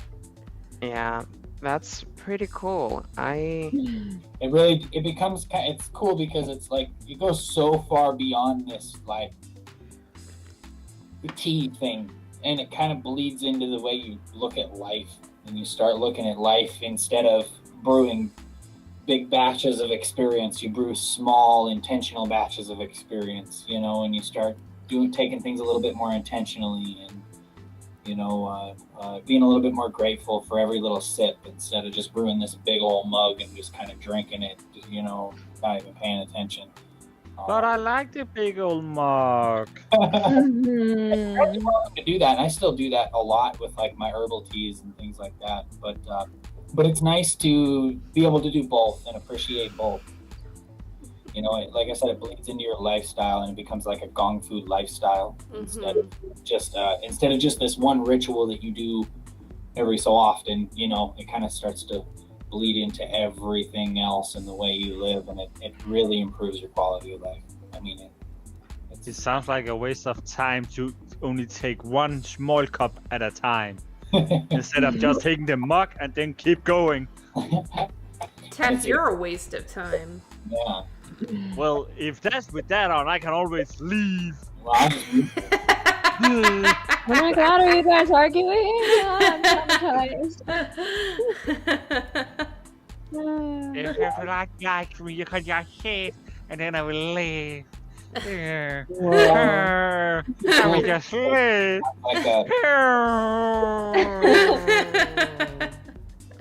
Gong Fu adds like a collectibleness to having tea too, because you get to start collecting teaware and tea bags and all sorts of fun stuff. So I will leave Elise to that, and I will just take my mug and leave. Much Ooh, more. Tef, no, come on, we were just kidding. Yeah, I know that. And then, as Joe said, then you will start to collect teaware and cups and all that. And then I'm saying, I will at least do that because she already liked that. And then I will just live with my one mug. Okay, I basically have 3 mugs, but like I will live with the mug and keep living my life my way. Yeah, that's your gung fu. That's fine. Well, you I can like do that. large batch gung fu too if you really wanted to. You know? Yeah, you brew your tea like Bob Jacobson. Were you at the tea festival when Bob Jacobson from Hawaii was brewing his tea, and he just like, this tea costs like $5 a gram, you know, it's like really valuable shit, and he's like got his big glass cup and he's just like grabbing handfuls of the leaf and putting it in and just like, he's like, I do it barbarian style. Yeah. Well, and I do it like, so let's say I have like a large leaf, like, you know, nothing too crazy expensive, like a Indian black tea or something. I'll do that in my French press and I'll steep it 3-4 times, whatever, you know what I'm saying? Yeah. And a cup at a time. But I don't do it all at once kind of thing. Yeah. You know? I still do multiple infusions, come back to it, enjoy the aromas, like, you know, it becomes more of a process. But sometimes you want it a little bit more portable than this fragile little tea set. You want a cup that you can like take out on the porch with you and kind of walk around and do your thing and do your chores, and so sometimes that works. You know what? Sometimes you just like a cup or a mug, something you can put in your hands and actually hold about without being afraid dropping it. Absolutely. Just because you can because it is so tiny, you hold it between 2 fingers. I can't wait like, until you come to my tea room, Tef, and you drop all my teacups because your hands are so big and you're such a barbarian. Yeah. The only thing we really care about is loose tea. Yeah. Yeah. Whatever you want, just get it out of the tea bag. Yeah, tea bag is a bad word around here. Okay. Take care of that. So the only kind of bag we like in this room is sleeping bags. Or money bags. You can Money you bags. can leave the money bags behind if you like. Nah, We'll take I them. like to have a money account. I have no need for money bags. I have a money account. So if I really want to get into it, and I want to find like my basically my starting kit, because I use this mug for everything. Oh, and my background doesn't like to show it. It's nice and it says you make me happy. So it's Well, that's fine because like I have one with like a streamer called Tank, or like we call him Tank, but like that is my mug and that's just 1 cup, and like it can be used for everything. Okay, this gonna sound gross, but I've been using this mug for the last 3 days. It have contained coffee, hot chocolate, tea, orange juice, apple juice, water, milk, both mixed and not mixed. I limit mine to hot beverages.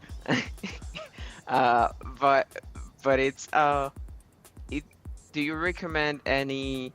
Where anywhere are you stores? based, Mr. New York. You're in New York? Okay, yeah, there's a lot of options in New York, and it'd be really great to support, you know, a local business in your neighborhood.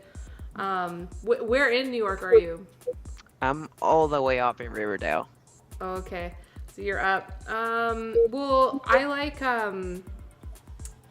the tea shop. I think it's just called tea shop, like tea, the letter T, just tea shop. She specializes in Taiwanese teas, and she'll have beautiful tea wares. Ooh. I think she's up north. She's more north in Manhattan. And what Yeah. did Joe say? He's Googling it. I'm Googling where Riverdale is. Yeah. I mean, a lot of us here have tea businesses. I have a tea business. I can send you the link. Joe's got a tea business. He can send you his link. I did send you a link to my website, Yeah. but I actually sent you a link to my blog post about Beyond the Bag. So Nice. Ooh, thank you. Yeah, basically, and Beyond why to move on beyond the tea bag to loose leaf tea. but if Got you it. want to like connect with the local tea business, I'd recommend that. Like that's what I think it's great to like try to to connect online and buy tea from different vendors online to explore what they do. An old friend. Hey Sam. Sam's Hello, back. Sam. Welcome back, Sam. I would We definitely missed you, scope out. Sam. I would definitely scope out a local tea shop, though. That's the way Yeah. to do it. You can ask them; they can show you. They'll have the props right there. You know. So it's the only thing in New York, the tea shops in New York City, I'll the be tea right shops back. are pricier because the rents are higher and stuff like that. Right. But you can at least go in there, maybe buy one piece of something, and then get the kind of the lowdown from them. Eric I'm looking at. Eric is totally trolling us from Twitch. He says, "Oh, you're talking about tea. It seems every time I tune in, it's never actually about tea." We don't stay long enough. We can be supportive about that and stop talking about tea once more. If it should be to live up to your expectation. I said you gotta wait until we're like 2.5 hours in the good shit. And I'm looking at the tea shop yeah. website to see if they sell it online. I haven't been to Manhattan in a very long time. Right. And like after COVID, I see the subway and I'm like, oh no, that was gross before COVID, and now it's even worse. That's Wait, funny. the keyword you're looking for is teaware. Yeah. Or, Teaware. I'd recommend a Gaiwan. So that's like the quintessential tea brewing vessel. It just means a lidded cup. Joe's got one. Ooh. So basically, you put the tea in there, and then you'll pour the hot water on top, and then you'll use this as kind of the strainer.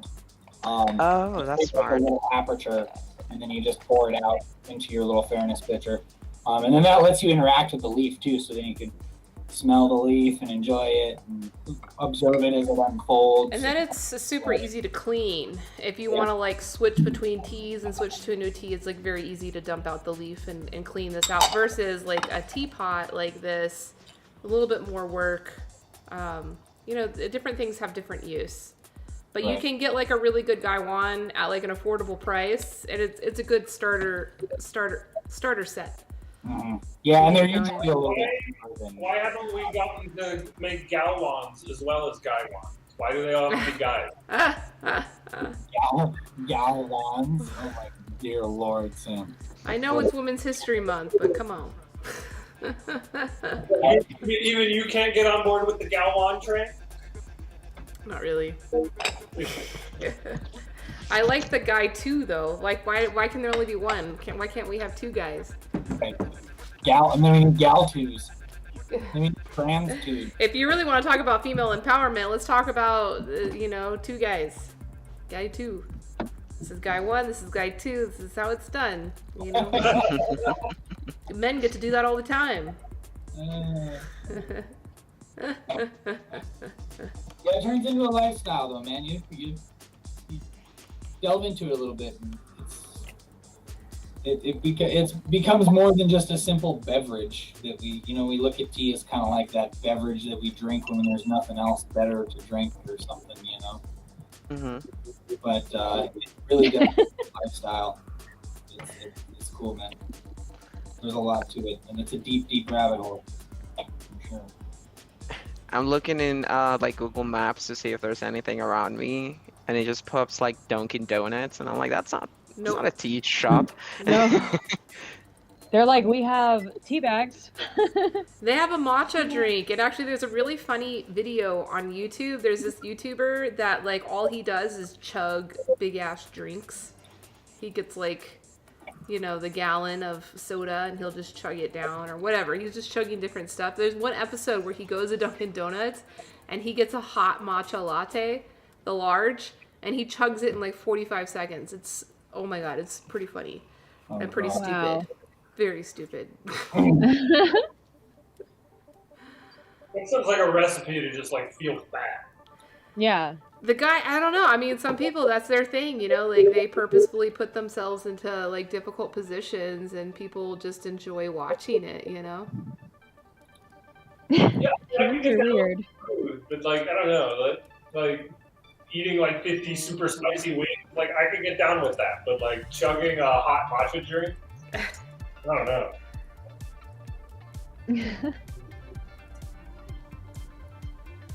Hi, Sam. I walked away when you first got here. That's okay. Good to see you.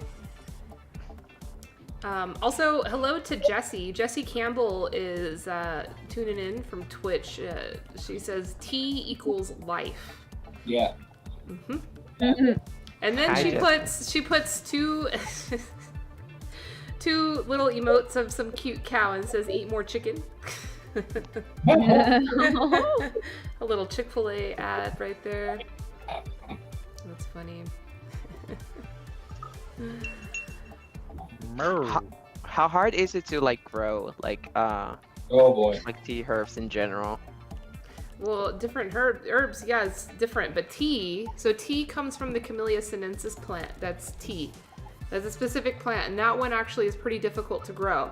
But supposedly, there's actually a tea garden about like 4 hours north of you in a place called Seneca Falls, up in the Finger Lakes area. Huh. Yeah, upstate. Supposedly there's a tea garden there, and Cornell has been doing a lot of research on Camellia sinensis genetics, so they supposedly have some plantings, but herbs grow differently. Like, and I'm sure Joe, I don't know, you probably know more about that. Well, this is the key distinction, and this is usually the first thing I bring up to most people is like to clarify what the word tea actually means. Because on one hand, you have tea as in the common name for Camellia sinensis, which is like black tea, green tea, white tea, oolong tea. That's one plant, and it's processed differently to make different types of tea. Then you have herbal tea, which is all the other plants that we can consume steeped in water, just like we would with Camellia sinensis. Got it. And herbal tea is actually technically more technically defined as a tisane, Tisane, which is basically just a water extraction of plant material. So you could consider tea leaf a tisane, but not all tisanes are made from tea leaf. And that's kind of where the confusion comes in. There's this the word tea is kind of a blanket term for a bunch of different things depending on context. So, but when we talk about tea, we are almost always referring to Camellia sinensis leaf. Got it. Beverage made from that. So you can grow Camellia sinensis in certain climates, but it takes really healthy trees, and usually that are several years old, to produce a really flavorful cup of tea. It takes a certain climate, and then it takes a certain skill level of processing the leaf and like oxidizing the leaf, and there's a bunch of different techniques. That's a whole different concept. But then there's herbal tea, which is like you could grow peppermint on your windowsill and throw that in hot water, and you've got peppermint tea, you know. So, Got it. I was just asking out of curiosity because I can't even keep like a succulent like alive. So You know, tea is actually pretty resilient. Like, if you do have the right soil and, you know, like the right waterfall for or rainfall for it, like, you can have tea remain pretty happy and pretty, like, self-resilient on its own. I made it a kind of a statement. I have this hanging. I don't know if you will probably be able to see this. Let me take my filter off. And I think I can turn it. This little sign here. Like a year and a half, 2 years ago, I had a bunch of plants on my office desk, and they were all dying. And when they got them for me, had that little sign with my name. And when they started dying, it just looked like they started protesting, like, you're just killing us. So it was just like all these plants with those little, like, just holding signs against me. And I'm like, okay, I cannot have plants anymore because they just look angry at me as they just like wither. fair enough. Does Bitcoin deserve a treat, guys? Always. Never. Yeah. Tap, the are you treat? not? You're not? You don't got Bitcoins back today?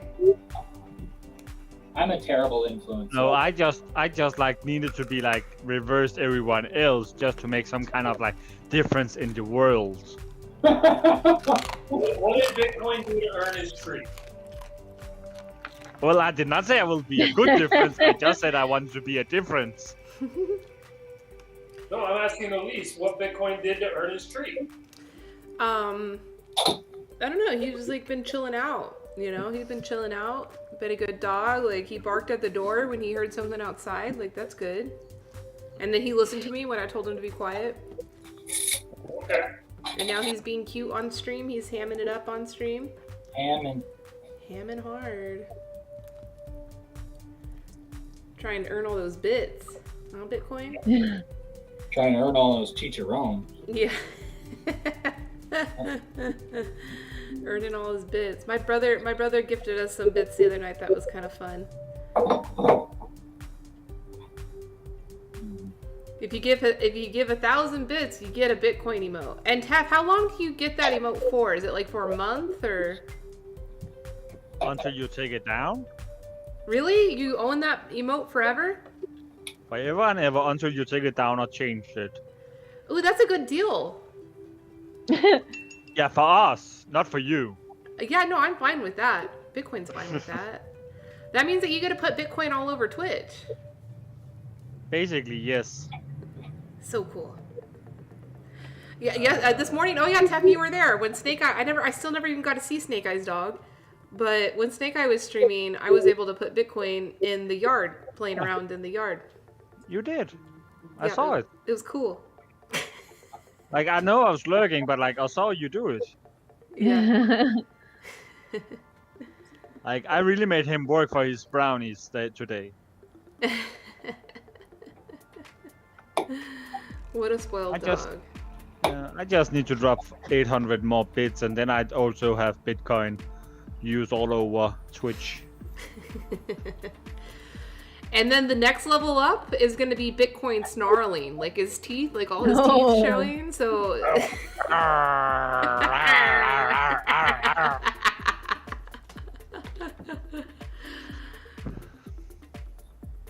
Oh yeah, Mr. Hatburb. I don't know if we talked about this before, but do you use Twitch?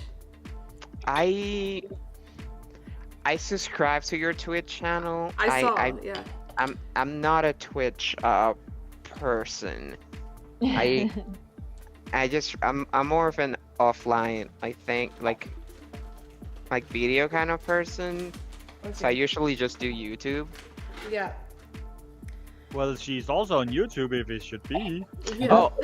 I am. I live stream everywhere. What's your YouTube? Everywhere. Everywhere. Everywhere. She's really coming into all the corners of the world. Everywhere where you can think, she's like streaming and watching and speaking to your ears as she's like, here is tea, take the tea, drink the tea, live the tea, it shall be part of your world, like I am streaming into your home. Not creepy. Sounds just like Elise. No. I subscribe to your YouTube channel. Sweet. They are Awesome. unlikely to actually see it because Twitch is just that forgotten thing that I go into. Yeah. Once That's a year. Cool. Yeah, I have a lot of YouTube videos. Like my team used to produce a bunch of videos. I think we produced over 250 videos. But now that I do the live streaming, it's videos are getting produced every day now. So now there's even hundreds of more. So the YouTube channel is kind of clustered. It's not very... the front page is organized, I think. The front page of my channel is organized, but the live videos, there's a lot of them. There's a lot of words. I was telling them that I extracted all of the subtitle files from those videos because YouTube lets you do that. And I converted them into text files and compressed that into a folder that's 12 megabytes of text. It's over 2 million words. Oh, wow. Mm-hmm. As we have said before today, it just shows how much he's talking. Yeah, I talk a lot. I'm not saying it's a bad thing, I'm just saying it's the amount we now know. We now know. I have published over 2 million words to the internet in the past year. Yeah. That's pretty awesome. I always thought of like streaming or doing something, but it's kind of not my thing. Mhm. Well, as you said, you are an offline human being, so it's okay to not like start streaming. Like it can be fun streaming, but it can also be tearing on your mental soul to do it because like you have no one to truly see into the eyes with. So like you need to be like able to take the text that is coming at you and be like, "Hello, human being only made of text. Who are you? How can I visual you?" And just be like, "Are you a friend or foe?" Or an alien. Or I an d- alien. It's interesting because like when back in school I was like a theater kid, but I really hate like talking to groups on like about something, like usually when it's talking about like myself in a way like that I'm put on the spot and they're expecting me to say something like specific. Like my brain just goes like, wait, what? I'm supposed to say things now, and everything just goes blank.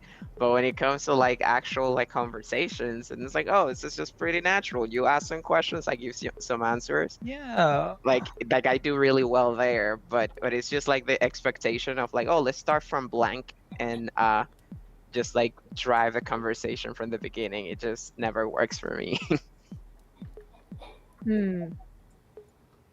Especially if there's no one, like when you start and there's like just no one watching, you're like, oh, okay, let me just start streaming, and then as people come, we'll just hang out. Like I don't think I'm able to. You are not social enough to be able to be social in an empty room. Because that is basically when you start streaming, you are basically streaming to an empty room. And then you hope then someone might open the door and peek in and be like, who is this fucker? And then they're just closing the door before actually start to learning. What am I watching? That's what I got in the beginning. I got people that randomly came in like, what am I watching? And then they just left. Yeah. and then sometimes you have like people like Elise that is like coming in and be like, hello, who are you, weird human being? And staying around to actually figure out who are you. And that's why like one of the things that many streamers say is like, if you want to start streaming with a friend in the chat, because like just having that one friend in the chat can make a big difference, because like that friend already know you, know how you react, and can be like your backbone. And like if you're too busy on your stream to notice what's going on in the chat, that friend can be active in chat and be like, hello, welcome in, and like try and be like a co-host for the thing. That's what I'm doing for Jojo. Mike, who was in here earlier, anytime he streams, I'm watching, and I'll be by myself in his chat room, just like talking up a storm. And you know, he's still getting the hang of things, so he'll check chat like every few minutes. He's not constantly checking chat, so sometimes I'm just talking to myself. But I think that helps a lot, you know. But what I did when I first started streaming, because I first started streaming directly to Facebook, because I already had kind of a following on Facebook. And then it wasn't until a few weeks later that I started streaming to Twitch. And then it wasn't until like 4 months after that I started to even pay attention to Twitch. But like I had all of my comments and I constantly had somebody with me through Facebook. So that was kind of a crutch, you know? And then I started paying attention to Twitch. And I'm like, whoa, this is really cool. I need to be like Twitch forward in my efforts now. And you know, maybe sometime soon I'll stop streaming to Facebook. That way I can be, you know, exclusively focused with Twitch. But I got to get all my Facebook followers to come to Twitch, and slowly it's happening. People are coming over and saying, oh yeah, Twitch is better. It's like more engaging. Sam plays it on his TV. It's pretty cool. And then the only way I can engage with you with chat is through text message. Oh yeah, that's funny. No, you can watch the Twitch stream on your phone and then comment through your phone's viewpoint. You know, just have that muted, and then you can do your commenting there, your text there. Yeah. It's easier for you, but I'm sure that's not an easier way for you to respond. Yeah, you were doing that, and I was like responding to you like 15 minutes late because I'm like, you're not paying attention to my text while I'm streaming. Right, And I'm like, Sam, what are you doing? You know, It was there's fun. there's a joke It's always that I fun. have with my fiance that there's this streamer. I always tell her, oh no, this streamer saved our relationship. Because when the pandemic started, we found like, and I'm not like I don't go on Twitch or like watch streamers on Facebook, but this guy just kept popping up, and he's from Argentina, and he's a very like talented, like he's so talented when it comes to like handling like his stream, like it's very natural, but you can tell that there's certain like calculated kind of like move structure because he has like different like kind of sections of the stream and different like sounds for different things. So it's very like it's kind of a show that he puts on every night, and he was streaming every day for like the entire year. And when the pandemic hit, and all of a sudden we were just like home, and it's like, oh, like I guess every day is the same, and it doesn't matter what day it is. I feel like just watching him every night. I'm like, oh yeah, that gave us structure. It's like we couldn't have made it if it wasn't for him. Like it was just like that constant on our day that he always streamed from like it was like 10 p.m. no 9 p.m. to like 12. So it was just like, hey, this man saved us from destroying everything, the world, because we were just like locked in this house, and he was just there every night. And it doesn't matter what goes on in the news, the one thing for sure is that these streamers just there every night, and he's gonna be playing, and it's going to be fun. So it's it's really that's how interesting. I felt about Elise. And that's like When I was like, yeah, when I was up in Oregon, I was like, oh my god, every day I can watch Elise and we'll talk about the Constitution and we'll drink tea and it'll be super cool. And like it's, that's like, also helped me one of stay the social. advice that like people get on Twitch is like, if you want to be a successful streamer, stream at the same time all the time. Have a schedule, you'll keep to it, and then keep going from that schedule without anything else. All So right, you y'all. got this. Take dinner. All right, Joe. See you Okay. later. Peace out. Bye, Nice bye, meeting you. Bye, Joe. Joe. Bye, Stay Joe. safe, stay happy, or I'm gonna beat you up. Okay. Okay. I'll be shaking my boots until next time. He'll come That's all the way good. to South Dakota to beat you up. That, or I'm mentally just going into his brain and be like, Joe, you did not be nice. You forgot to stay healthy. I will now stay here in your brain and make sure you will stay healthy. I will make sure that you are happy, that you are joyful, that you know that life is good. Whoa.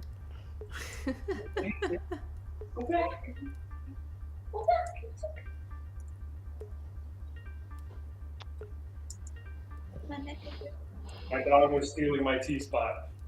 Oh. It's a comfy spot. I mean, it is a dog bed, He's a dog. technically. But, For the but record. the dog bed. And Bitcoin did the same thing when he was over there last week. Except for the couch. The only thing in the house that is not a dog bed is the couch. Yeah. Bitcoin's still confused about that. He's like, this morning he woke up and he was like, what was with that couch at Sam's house that I couldn't jump on? Why He would said I that not- to you. That was your morning pillow talk. What was up with that?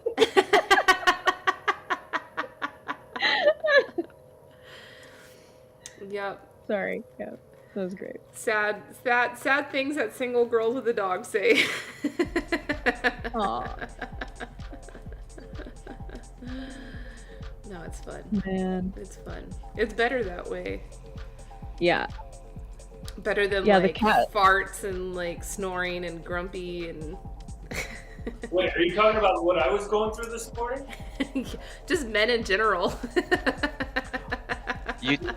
You described my dog by like Yeah, I was like, dog. I was like, I don't really know if she's still talking about dog or if she's talking about man. Yeah.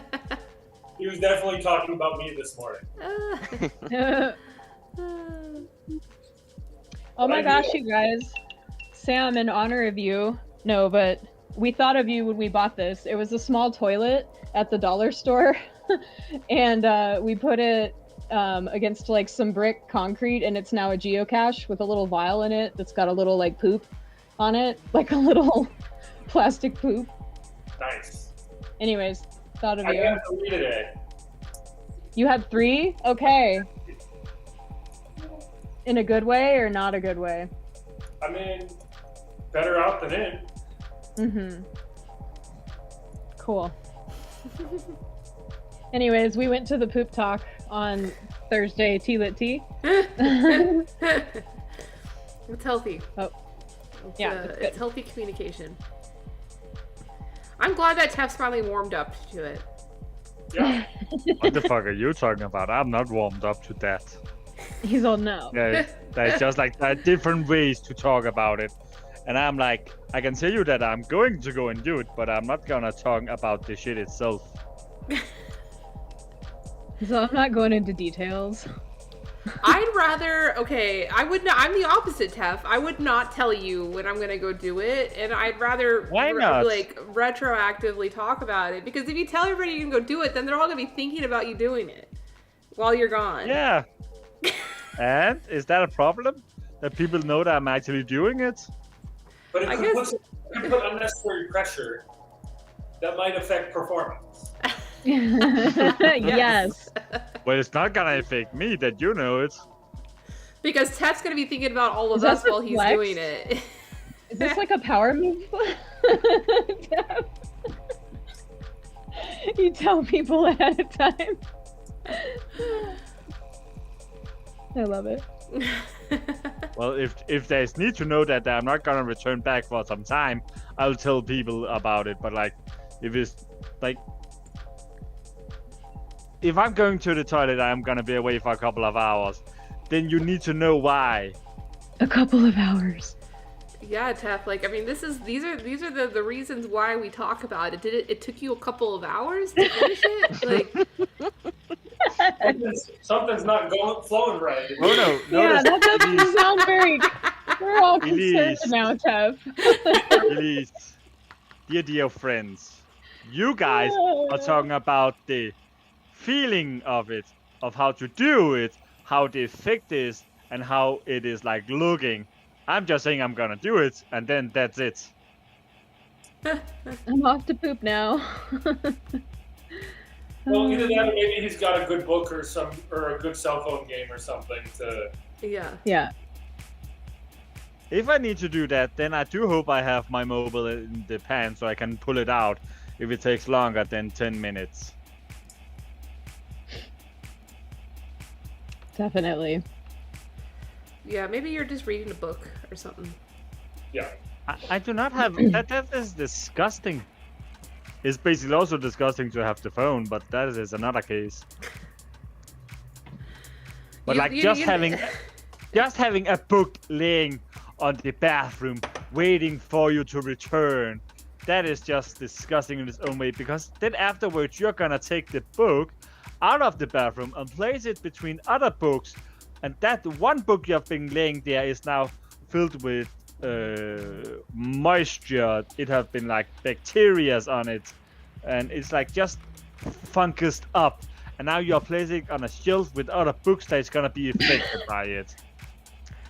I mean, technically, everything. Yep. I mean, absolutely everything is just this. Have you ever washed your belt? Right. My belt? Yeah. Yeah. You wash your belts? Like your leather belts? Yeah. How do you wash a leather belt? Do you put it in the washer? No, I'm going out in the rain. No, because I usually think about that stuff, and I'm like, we never really wash belts. Like this thing must be dirty. It is dirty. If you have a proper, like, there is difference on belts. Like, it's not even close to my belt. Like, if you have a proper leather belt, then you can actually take the belt, split it off, and then put oil on it. And the middle part that's normally made of metal, you can take that and actually wash it. And then afterwards, put some oil on it so it does not rust up. I mean, I'm going to emphasize And the word you you say. know- You could do that. You can do that. You could. And you know what that is? And you know what that is called? It's called maintaining the belt. Oh no, I buy cheap pills. my pills If you buy those cheap pills with fake leather, then there's no reason to clean it because it's gonna break after half a year, and then you can just throw it all out. But I feel like my thing is more like on the germs. Like everything we touch, like most things that we think that are clean, it's like not really. There are bacteria like That's everywhere. bacteria everywhere. But when you start cooking, then you clean your hands. After you've been to the bathroom, you clean your hands. Like that's pretty important, and that's why I'm saying, like the air in a bathroom is filled with bacteria, which a little more heavy loaded than it is in the rest of the house. Is it bacteria or fecal matter? Ah! Yeah, it's fecal matter. It's humid fecal matter. Human fecal matter. Bacterias, and those bacteria is gonna end up on the book and hang out on the book, and that is collected together with dust Yep. on the book that's too, accurate. and then those will just like attach itself to the book and corrupt the book. And then when you're at some point in like after 3 to 4 months of finished reading the book, then you're gonna take the book out of the bathroom and just place it between other books that then will be contaminated with that mixture of like bacteria and dust and like moist of the air because you have been in the shower and like have been using the water. So like this book have also now a big amount of like H2O inside it. That's also just gonna help up moisturize the entire book and make it rot. Because of the fecal matter. Because of the bacteria. Which is inside the fecal matter. Because it's more than just bacteria, it's fecal matter.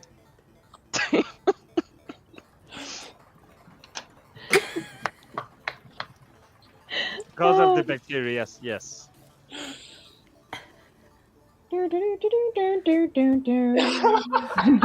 Distraction dinosaur! Hooray! Yay! I'm having fun. It's fun to hang out in the tea world while I'm painting. Yeah, it is fun. So here, Big Boy thinks so too. He's like a regal Egyptian dog over here, just like guarding the tea table. He looks giant today. Some days he looks really big and I don't understand it. I'm like, Bitcoin is that big? Wow.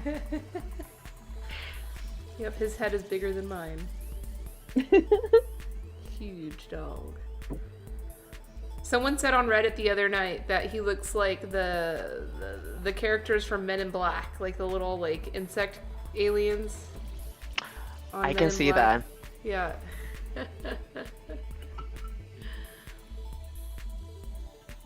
I don't I remember. cannot see that while he's having his back to the camera. Let's see. But I can understand why he's turning his back to the camera, because then he can better face Elise. Yep. He's kind of obsessed. Yeah, I understand why, because you have a lot of treats. Like you have food, that's why he's looking at you. Alright, I'll get him to look at you guys. Like, hello. look at that. See, Hello, that's a Bitcoin. streamer I would follow. Exactly. Bitcoin! I'm pretty sure if you go over to the like just chatting section of Twitch, there is probably cameras that have their sight on only animals. You know, there's this little website thing, I forgot the name, that people just set up cameras like outside of their window, and it's like a window to someone else's window, so you can like choose between like a bunch of people's just like window, and you have it like on your monitor or something, and just like watch a live stream of someone's window. It's a very interesting concept. Wild. Yeah. Wait, where is this? I should do that because I've got good views out my windows. Yeah. Is that I not would just watch one big streams of like Stan's window. farm you have outside your window, or is it a forest? Both. Both. But where was this that you said people are just streaming their window view? Let me see if I can find it. Streaming. And as far as I can see, we have Elite's brother in chat lurking.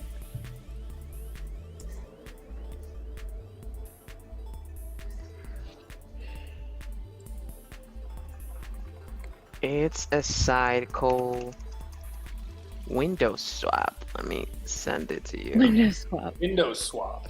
That's great. Oh. Sam is really close to us. This is new. I can see your face. Yeah. It's almost scary.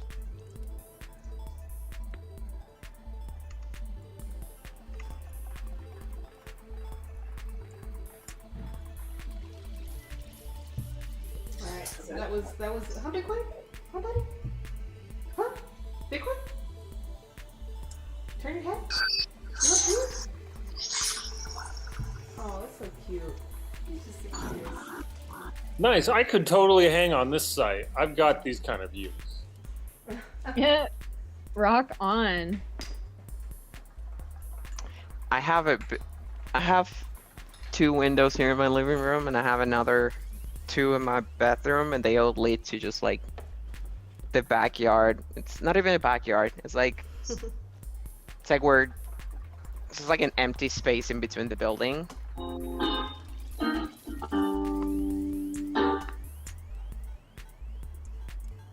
Ally. Oh yeah.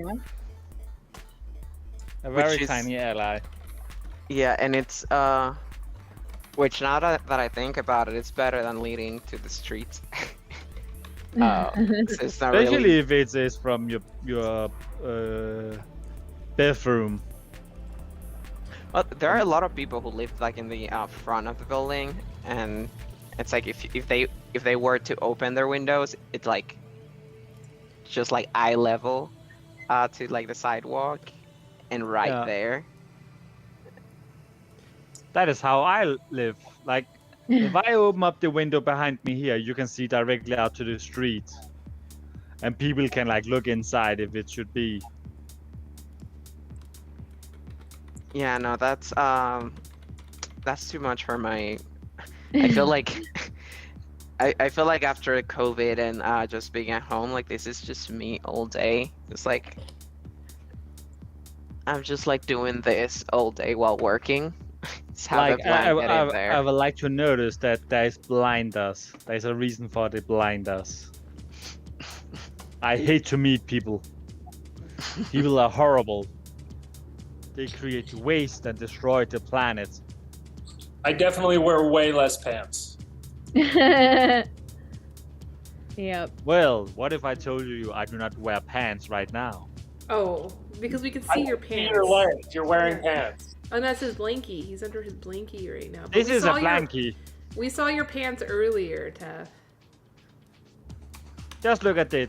This no pants. You can see my bare legs. But to be honest, I do not have pants on. Or you're wearing shorts. Exactly. Okay. Don't you call those pants in Europe? No, it's shorts. Somebody chewing on a squeaky toy somewhere? Yeah, that's my dog. That's cool. What's up, dog? You are saying you have a dog and we have not met it yet? You Shame on you. know the drill. Can you bring her over here for a second? Hold on, she's He's playing. engaged. She hasn't she hurt her leg like a couple of weeks ago, Hmm. and we really haven't been playing with her because it's she's You need to rest. she plays stupid games. It's what I call it. Like she knows she's limping, but she wants to jump off the couch, and I'm like, you're gonna win stupid prizes if you keep playing stupid games. Like just don't jump. So it's a it's definitely been a process to stop her from hurting herself. Oh, hi there. Oh, there we go. Hello. Oh my goodness. Let me fix my Little lap. White There we fluff go. ball. Oh, such a fluffy ball. Aw, There she is. Say hello, Leah. what a fluffy cutie. Hi, Fluffball. You look like Chowder. My roommate had a pup named Chowder. There she is. Aw, hello. Hello. We need to give her a haircut, but we're Is- waiting for her leg to be.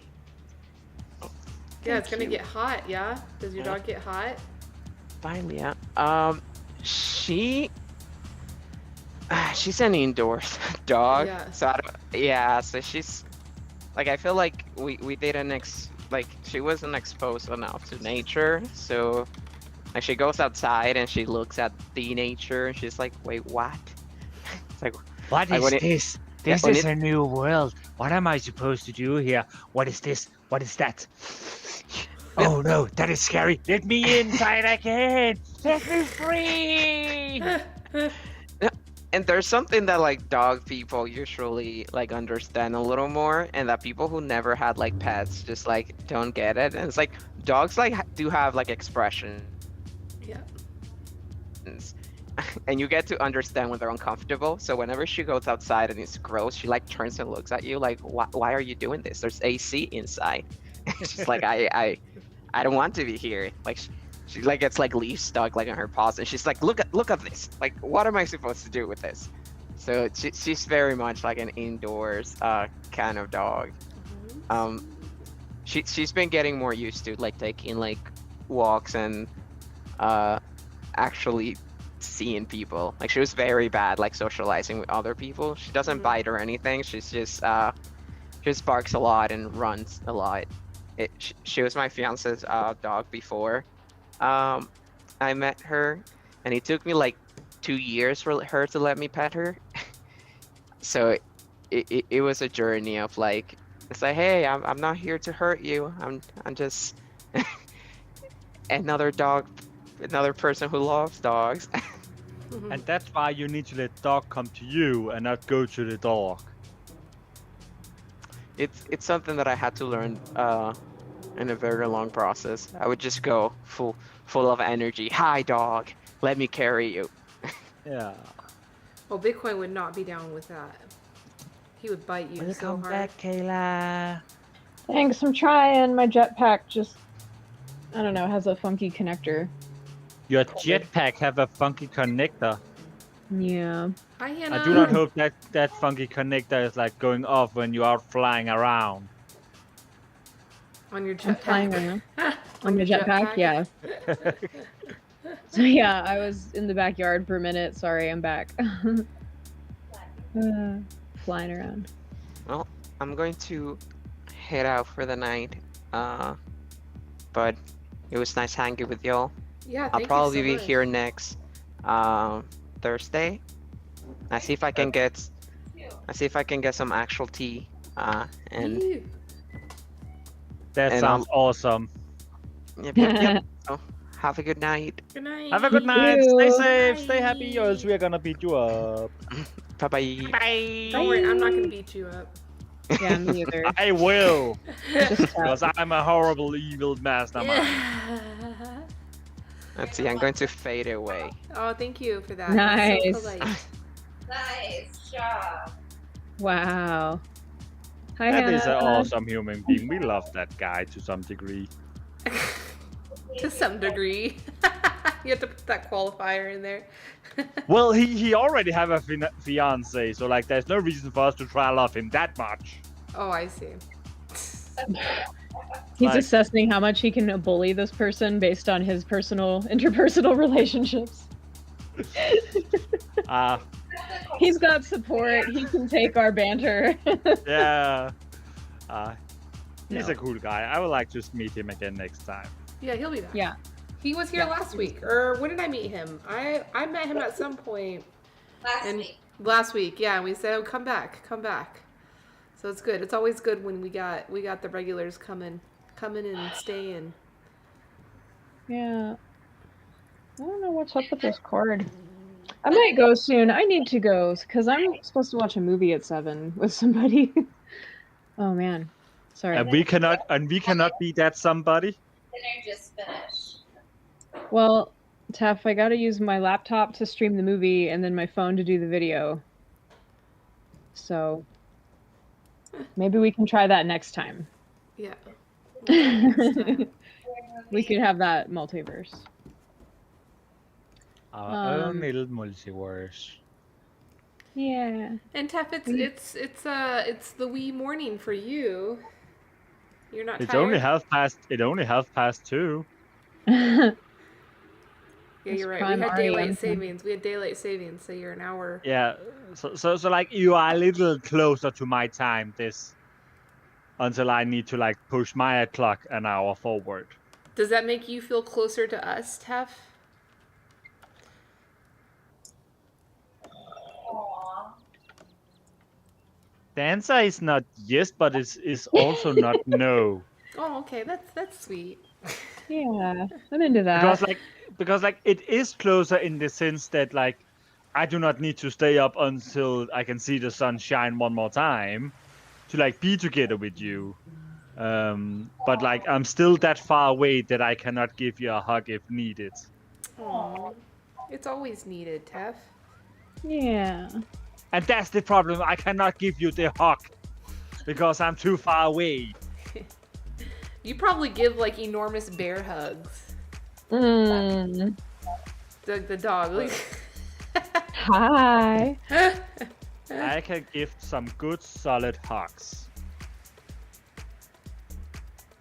Yeah, Awesome. I like to I give hope good you solid all hugs. have a wonderful night. I'm sorry to say hi and bye, but dinner just finished. No, that's perfectly That's fine. okay. See you another time, Hannah. Stay safe, stay happy, else we are gonna beat you up. I'm gonna stay happy, don't worry. I'm gonna walk away too. Oh, Alright, see you Dave and guys, Blake are down here. That's Oh, cool. cool. And there's Sam. All right. Well, have a good night, everybody. Good night. Okay, bye bye. Bye bye. Hi, Blake. Hello. How you Hello, doing? Blake. Good. How are you guys doing? Yeah, we're hanging out, man. We're having a chat. We're drinking some tea. Some folks just left. We've been here actually for 5 hours now, so Holy cow. yeah, we hang out on Thursday afternoons. We hang out here. We drink tea together and What kind have of tea? fun. The one you have the possibility to drink, but so long it's not in a bag, we are happy. Yes. Is there any other? Is bike even real? Bag tea? Yeah. Isn't it just loose leaf? That's the only real kind of tea. Blake, I like you. You're cool. You said the magical words. Yeah, that's cool. Those were magical words for us around these parts. That's cool. So Blake, you drink tea? I'm guessing so, since you had a good attitude about it. I do. I don't have a taste. I want to have a taste. But I've tried some single origin teas and I just drink them, but I don't enjoy them. I don't feel that's right. I see. Interesting. Where did you find single origin teas? Spirit Tea. Okay. They're based out of Chicago. Are you in Chicago? No, I'm in Kentucky, unfortunately. Oh, that's cool. Not too far. Yeah. Yeah, that's cool. But they ship online, but they're supposed to be like some of the best tea in the U.S., but I kind of like my flavor tea better, and I feel wrong saying it. Yeah. Well, at least you You're said not the thing wrong. about the tea bags. Like that's a good start. I still drink the single origin. It's just I don't understand the flavor profile like I do coffee. I see. Did you hear What do about you have them for from a flavor? coffee shop, from a coffee roaster? Yeah, from a coffee shop in Indiana. They told me Okay. about this tea. Yeah. Interesting. That's cool.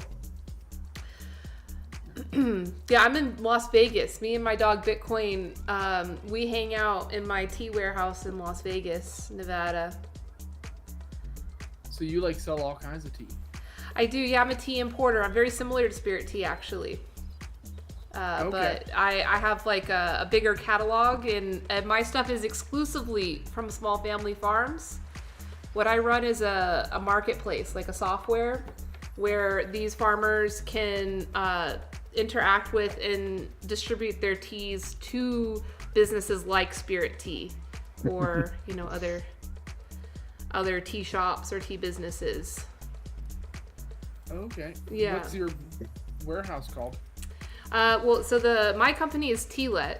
So you see that in my name up there, that at Tealet Tea. That's my social media handles everywhere. And actually, I'm streaming to Twitch right now. So just full disclosure, that I'm streaming to That's Twitch. how you got your background.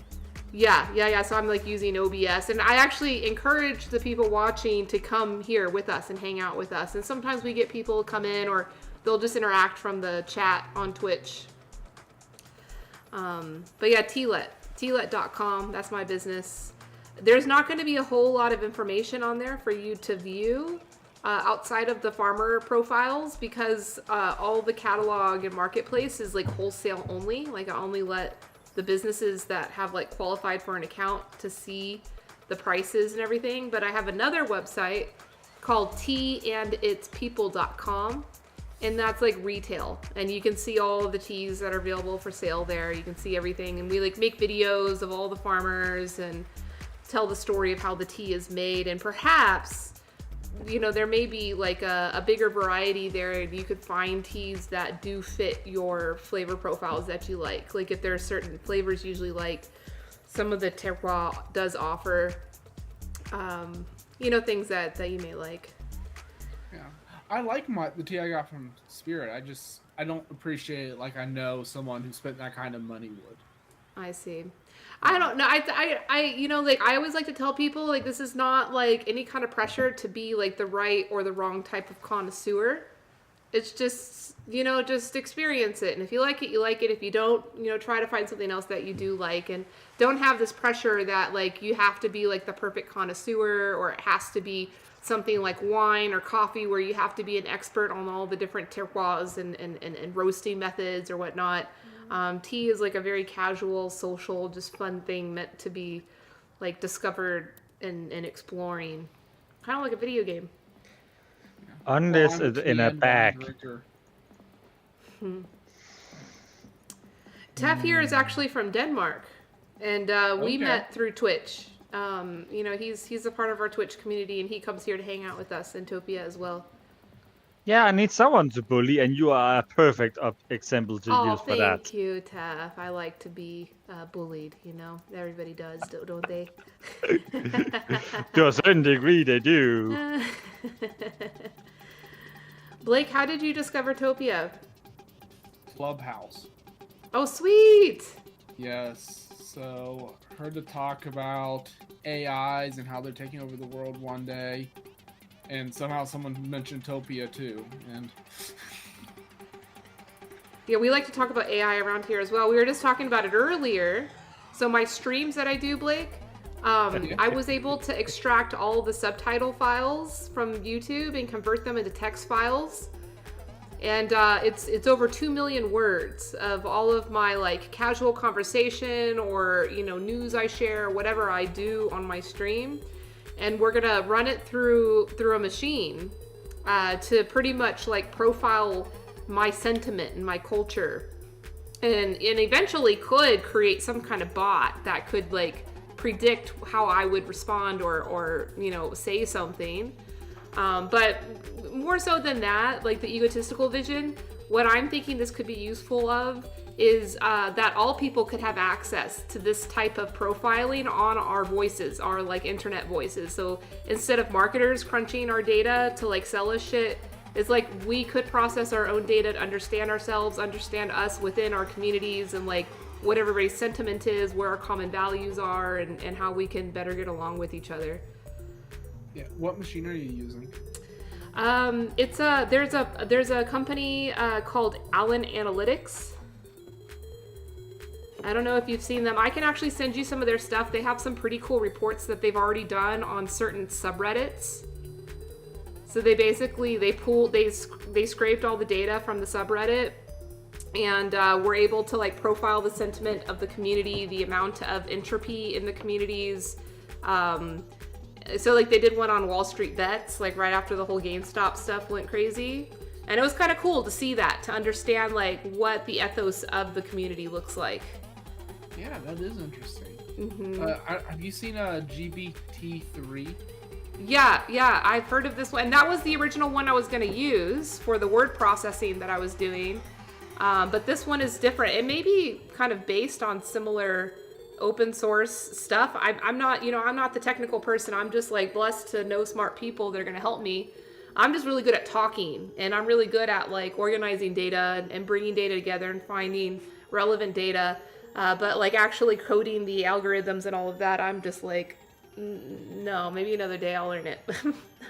Yeah, no, I'm not wired that way, more people, but I've been going through GPT-3, and they have some of that marketing that's more non-tech friendly. Mm-hmm. Because I run a plant and coffee shop, and I just found one today that will do all my marketing. I will take all my inputs that I've done in the past, and then project my voice for me. Yep, that's similar. Yeah. So yeah, you can basically bot yourself. Even like email responses and social media posts, these machines can like predict what you would say, or yeah. Yeah, it's kind of creepy. That's cool. Oh, so you have a bike and coffee shop, you said? Or plant and coffee shop? A plant and coffee shop, yes. Cool. What kind of tea do you got? So we're doing spirit and is it tin roof tea? I don't know. Maybe that's a local vendor. Tin roof, they do some of the more like flavorful ones. Okay. Yeah. But I did just put a wholesale application in to your company just now. Awesome. Cool. All right, man. I'll respond to that. Yeah. Well, I'll let you check out our wholesale catalog. Matcha is the main thing. Matcha is just killing it in coffee shops right now, and we're importing single origin, very good quality matcha. Yes, that's the one thing Spirit kills me on. They're single origin because it's all ceremonial grade, which when you put in a latte, yeah, I don't know if it makes that much of a difference. Yeah, we have a cafe grade for that. That's the one that the coffee shops get, and it's like it's a mix of the first and second harvest, so it brings the price point down, but the quality is still good. So if you have a customer that comes in and says, I want it healthy, no milk and sugar, please, it's palatable on its own. You know, a lot of culinary grade matchas, if you drink it on its own, it's like bitter and chalky, and you need the milk and sugar. But the cafe grade is kind of in the middle ground. We import a lot of that. That's probably our most popular product, just because coffee shops go through it so fast. The coffee shops here in Vegas that I work with, they all order, like pretty much every coffee shop here in Vegas gets matcha from me. Like Vegas is definitely a matcha heavy market now. Like a lot of really great innovative drinks coming out of here.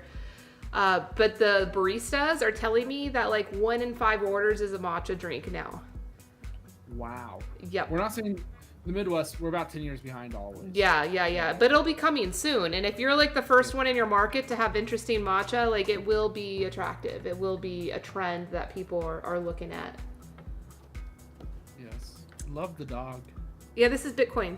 This is my buddy Bitcoin. Does he have an actual Bitcoin by chance? We do have some Bitcoin. I don't really, this is like the main Bitcoin, but like, we are one of the first Bitcoin merchants in the world, and we use cryptocurrency for sending payments to all the farmers that we work with to save money.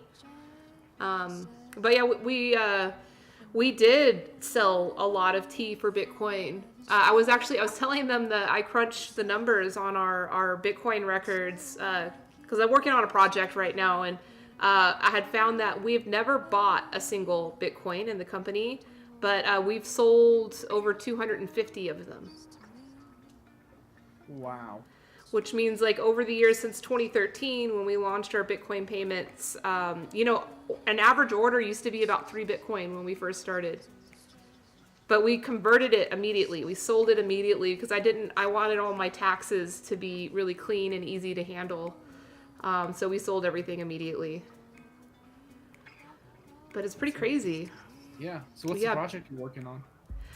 So yeah, you might be interested in this. Well, I wrote a series of letters to Elon Musk, and I'm asking him for a satellite to put on a boat that I will be renting out of Mumbai, India, and filling with all of the spring harvest of tea to bring back to the United States and live stream the whole story on a sailboat. It's important that it's a sailboat because this is like an environmental play, because the cargo ships they're actually a really environmental polluter that we never really talk about.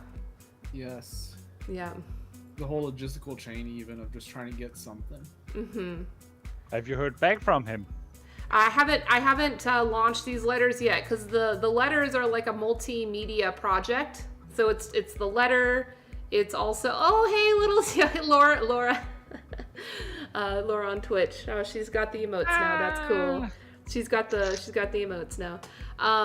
She got an emote. Yeah, she does. Hello, Laura. Yeah, so it's the letters, which they're a 4-minute read. There's 6 letters, and altogether it's 4 minutes. So they're very short letters. But each one of them will be released with a video of me reciting the letter and like edited video, showing like the backstory. And then there's a podcast with each letter too, where I invite different friends that I've met along the way to I'm interviewing them and then interviewing them and hearing their story. Whoever's watching this or whatever can understand my story through their story. Because I get to work with a lot of really incredible people that know a lot of really great things about the future of food, from food scientists to people involved in international trade, farmers. So it's a whole multimedia package. And Elon Musk may never actually read it, that's fine, or interact with it. But someone will, you know what I mean? And I'm just trying to bring the right communities together to make this happen, because it's pretty out there, but at the same time it's like this is the time to do some shit like that, because there are some major shipping delays going on with the container shipments right now, and so now's a really good time to ninja in and do like a big PR story around doing sail cargo, and specifically around so sail cargo is like when you use a sailboat to ship it, and like even a very large sail cargo boat can only hold like maybe 350 tons. Which, when you're talking about like a big commodity trader importing, like that's peanuts for they cannot justify. That's nothing for them. They need thousands of pounds, or thousands of tons. So it's been kind of hard to make the argument for sail cargo, because it's like, yeah, these barges can hold thousands of tons at a time. It's cheaper. It's faster. But with tea, high quality tea, if like the average price of the high quality tea is $50 a kilo, then even if it's only 10 tons, it's valuable. It's worth the effort to do it. So, I advocate strongly, not just for tea, but for food. Like that's my background is food science. I'm really trying to build the Alibaba for the food industry. But that if we want to really inspire sustainability in the industry, all this fair trade stuff and these other things that we're trying to do really aren't effective. Really what is an entire consumerism culture shift of trying to expect more for less price and just consuming less but valuing more.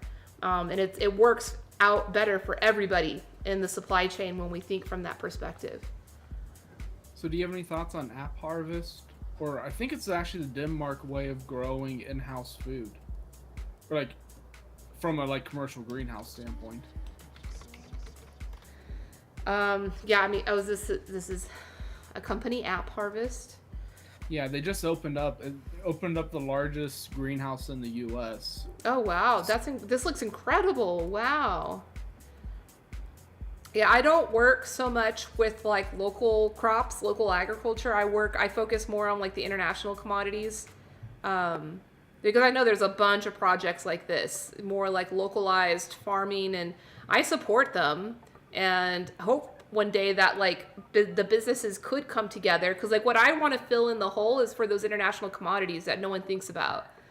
It's like you go to a farmer's market and you have all these really great local produce to select from, and then you go by the spice lady or the tea counter, and like all this stuff is like, oh, where's it come from? I don't know. I blended it myself. Like, who cares where it comes from? And even if you are like a responsible business owner, it's hard to know where things come from when it's an international commodity. And so I'm trying to fill in that hole, and not just for like the niche farmer's market, but also for like the mass big food. Because that's my background. I come from big food. That's what I studied, and I just like I got into it because I love feeding people, and people were like, "Oh, just be a food scientist, then you can feed the masses." And I got into it. I'm like, no, this is like poisoning. Not just poisoning with the food itself, but poisoning even the psychology of consumers from children's ages. You know, we're already teaching them to like develop this like very unhealthy relationship with consumables. You know, with all the colorful cartoons on the cereal boxes and all of that, you know? Yes. Yeah. So. Can't let you talk to my girlfriend. You guys would go on way too long. Yeah. What part of Kentucky are you in? Lexington. Oh, cool. Awesome. Yeah, I hope to get out there sometime. I've got some friends out there. You had missed it. We had our friend Jeremy. He comes every week to this. He's in Indiana. He's in Terre Haute, Indiana. Okay.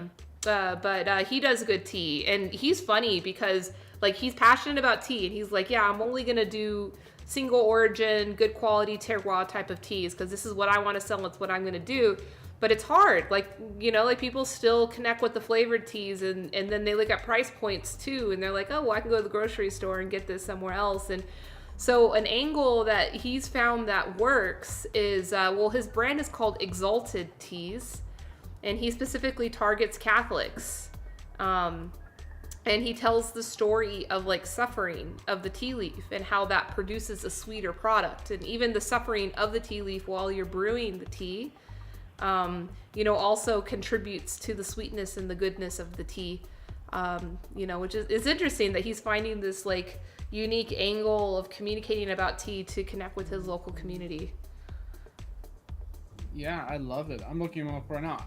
I can't believe I haven't heard of him. Well, you know, he's small. Yeah, he's in Terre Haute. He does like farmers markets, and I mean, he's the tea guy in Terre Haute. It's a small town, you know, everybody knows him, but A lot of people are small people, and when you live in a big world like ours, then it is hard to know everyone. yeah, it is. And that's why we appreciate this little Tobia space where people with interest in tea can drop in and be like, hello, I'm looking for tea. And then we have someone like Elise or Jeremy or Joe to be around and be like, I'm a tea god, support me and I can show you the way. And then they like have a network of friends and people they know around the world and be like, go to that place and they might have the tea you're looking for. Mm-hmm. Yeah, so Blake, you enter into our world, and then I'll be recommending for people to go to you, to your shop to go learn about matcha. Hey, Hello, Laura! Laura. Hello! Hello, welcome in. We have missed you. Hey. Hey. By the way, you're also late. I was doing self-care. Yeah, That's she took okay, care but of you're it. still late. And looking at that was a bust. Go on. But it's wonderful to see you. So I'm integrated to what you're talking about. I'm ready. And Laura, that was a nice emote you used there. I unlocked a random one. I didn't have a choice. But I like it. It's super cute. There'll be more. There will More be friends more. are coming. Or is there I more see a friends? I see a green arrow. Oh yeah, there's a greenie coming up. Blake, I was hearing a little bit about your business, and I missed where it is. So we're online, but we have a location in Indianapolis, Indiana. Oh, cool. Oh, so you're in Indianapolis. I've come Cool. to drink tea with you guys. Well, That sounds Daisy. awesome. We love to have friends to drink tea with us. Hi. Is it JC? Yes, it's JC. Cool. I gotta get my headphones. I'm So sorry. I'm whose lazy. world is this? This is well, Sam built it. He's left since a few hours ago, or not even an hour ago. He was here for a while, but yeah, all of us helped kind of create the vibe here and the energy, the community. We actually today we are kind of celebrating 1 year of doing this Tea Talks. We call this Tea Talks. We meet every Thursday at 2 p.m. Pacific. Oh, And cool. yeah, we just talk and have tea together. We've got a pretty cool community. I do stream the Thursday Tea Talk, so I'm streaming to Twitch and other platforms, but Twitch is the main one. And Oh, cool. yeah, we hang out. So people it's- can see me? Yeah, well, actually, they can't. I have you out of frame, but if you'd like to be in frame, I can put you in. 'Cause, But they yeah, can hear you. They can hear you. That's for Okay, sure. I'm okay with that. They can hear me. They can hear you, but not see you. I don't know right if now. are there humans watching? Yeah, we have like 6 people watching. Well, there's 7 now. They're Oh, lurking. hi, Okay. people They're- watching. They're lurking. Well, one of them is you. If one of them's you Hi, and 7 you, people Laura and watching. Tev. I'm not clicked anymore. I'm not in there. All I'm not right. in the So app. yeah, we've I got. closed it. Otherwise, it would echo and drive me nuts. Yeah, we got lurkers. They're called lurkers when they watch and don't comment. It's okay. We love them. We love all of them. We love Jeff, you got lurkers. my favorite color taupe. I want a Yeah, I'm purple purple. This is so. Okay, I Indianapolis. like the pink taupey. Yeah, the pink Well, is you nice. can Yeah. you can refresh till you get it. Yeah. I could do that. You're right. Yeah, you could do that. I got the pink taupey a couple of times back. That felt good. Now, Blake, You like- you've got you like the the pink orange taupey, which is a big deal to Tef because Tef always Is that the tries. one? He tries to be the orange taupey. It is. looks It's orange. a very faded I'm gonna try and orange. get the pink. Oh, it's taupey. like I'm gonna it's do like it. coral. Okay. Can't the This is like a admin coral. assign the colors? No, I don't think so. Random. I mean, I'm admin here. I don't think so. I don't think I I can do. thought it was like in the random. people list. Yeah. Let's see. Oh, yeah, I thought talking it was about random. 80 monkeys. I think It is random when you just log in, but I'm it checking could it be out. cool I if can- they like. Now we are 2 purple. Yeah, I can't change the color on. The, Yeah. I cannot. Because I've been in an event where there were like almost 100 people in a world, and I felt like we were all green and yellow. Like almost all of us. Yeah, were just, sometimes green it's and like yellow. that. Like Mhm. really funny. Yeah. So that proved to me that it was random and not Yeah. like Yeah. Yeah. It's fine. It's good. It's fine. Yeah. We will live with the randomness and create a new world for our domination. Yeah. Oh, you're purple now. Oh, 2 purples, Oh, Laura. Purple again. I thought I was Double purple before. Yep. See, when that happens to me, when I get the same color twice, I give up. And I'm like, all right, well, it's not going to happen today, obviously. Hey, Blake. It's not the day for the Yeah. purple. I have a client in Bloomington that has a shop called Cup and Kettle Yeah, Tea I've Shop. been there. They have my matcha, and she goes through it like crazy. I have not had the matcha. Yeah. Okay. All right. Next time I'm there, I'll try it. Yeah, you can try it. Yeah. I mean, or you What's can. your I favorite could kind of tea? send you a sample, but they're selling a lot of matcha. That was why I brought it up. That like in that area, I guess people are learning about it and connecting with it. Yeah. Yeah. Yeah, they're sweet girls. I've actually only met them one time. I'm sorry, I cut you off. Were you asked? Was somebody asking about favorite Yeah. teas? Who were you asking? Yes, it was me. I said, "What's your favorite tea?" Uh, All of you. My favorite tea is shaded green tea from Japan. I'll which go would first. My include- favorite tea is I don't know. What is it? I think there's a bit of a delay, JC. Can you Yeah. hear My us? favorite tea is just chamomile. Which is not even tea. Yeah, I can hear you. Yeah, there's a delay. What? What? Oh no. Now there's an echo. Let me try and refresh. Haha. Party har har. Hey guys, I think I've got to go. I promised my parents I'd go have St. Patrick's dinner with them. Corned beef and cabbage is waiting. Bitcoin is like, let's go. You're gonna have some But then corned you beef are and cabbage. then you are a day too late. Yeah, I'm a day too late, but it's okay. I wore green and I talked about the history of St. Patrick yesterday on my stream. So I did it. I did the things. Nice. Yeah. But now, I've got to do my family. Because, my grandma was Irish, my dad's mom. And so it's always been a thing, the corned beef and cabbage. Yeah. And I researched it yesterday to understand it more. And it's like the whole thing is bogus. Like the whole green thing, the luck thing, but it's still fun. All symbols are bogus. They're just symbols. Right? Yeah. That's what made up. Yeah, because the Irish color used to be blue, I think. Oh, I didn't know that. Yeah, it used to be blue, and then they changed it to green to the differentiate, not the flag, but like just the color that they were represented by and they wore in their clothing.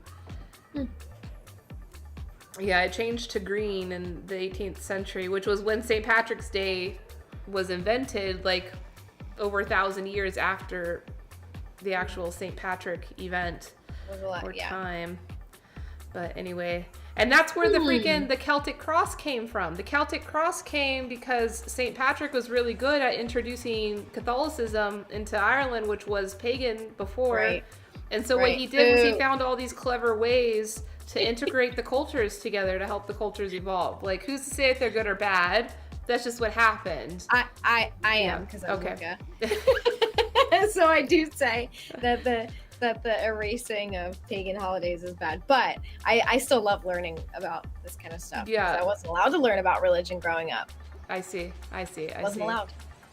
Yeah. Well, what if it's not erasing, but it's evolving, right? Because that's the thing, is that like the Celtic cross brought, the symbol of the sun, which was important to paganism.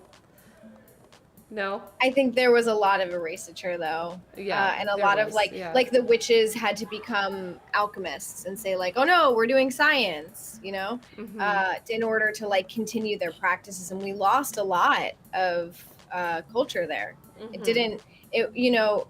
Then, and maybe still now, this happens that we say like, no, this thing is better or more evolved, right? We go to third world countries and we're like, we can help you be better and more evolved. But like, it's such a slippery slope, or like a very fine line to imperialism or genocide, or you know what I mean? Like, it's just wipe out whole, cultures. Like in the Bay Area, we don't know anything about the indigenous people because, the missions just like wiped out that whole culture in the name of evolution. But history is amazingly interesting and sad all at the same time. Yeah. But I didn't know that about St. Patty's Day, and I teach that to every year to my kids, And my favorite part of teaching any holiday to children is the food, because then you have an opportunity to say like, let's be open-minded and try something new. Yeah. Because they never want to. Like corned beef. I would try it. Would you try it? Yeah. Yeah, and I guess it was kind of put together in the 18th century as a way to like have a break from Lent. Like it was like a way to take a little break, and that's where the drinking came in. But actually, Budweiser is credited for having associated beer drinking with St. Patrick. Actually, a lot of the customs around St. Patrick's Day came from America versus from Ireland. Huh. Yeah, fascinating stuff. Interesting. Super fascinating. But yeah, Budweiser, they were the ones that got the beer involved. Can find a way to sell beer. Well, I would imagine that something like Ireland will still be like something like the whiskey and the whiskey like as a thing to drink instead of like beer. Yeah. Or maybe like Guinness. But you can last longer if you start with beer than if you start with whiskey, I think. That depends on how you drink it. Then people aren't going to buy as many. You know what I mean? You can sell a lot more. But whiskey is more expensive So you earn more money per whiskey than per beer. I don't know. My old job used to charge $6 for a Coors Light. What? So they were making hand over fist. Is that the phrase? Yeah. Oh yeah. Yeah. Oh yeah. It's probably more now. It's probably $7 a Coors Light over there. Pay for the real estate. Yeah, for sure. It's like going to a really bad restaurant over the Pacific Ocean, you know? Damn. Yeah. Well, have fun at dinner. I'm jealous. I would try that. That sounds yummy. Yeah. It's good. It's Haven't good every had time. It's good every Corned time. beef in a while. And now I actually think I would like it. Hey, The last time I had it, I don't think I wanted it. Yeah. Were Well, you then you vegan? know what you need for dinner for tomorrow. Yeah, that's not gonna happen, but good idea. I live in a studio with a hot plate, Tav. Come on. It's not happening. Why not? How would one cook corned beef without an oven? You can Tell make me. a fireplace. I'm just like seeing Laura like out in her like driveway, like I don't trying know. to make a Yeah, fire. like the and, alley. enclose- Literally the alleyway is what I have. There are people that barbecue in that alley though, and sometimes it smells pretty good. And I want to stop and be like, "Hey, can I join you?" But that'd be weird. No, they'd be like, No, oh, it's yeah. not. It is Please come, friendliness. neighbor. Please come hang out with us, neighbor. It's being social. It's not the vibe. It's not the vibe. They're like out there trying to flip things and like get it inside to eat it. They're not like hanging out barbecuing. Oh, I see. Then That learn would them be the cool. barbecuing. Learn them to maybe be you- social. Yeah, you can like change the culture there. Give them a reason to want to be hanging out there. Yeah. You know, take over their could. life Yeah, and I form them of could, a in better theory. way.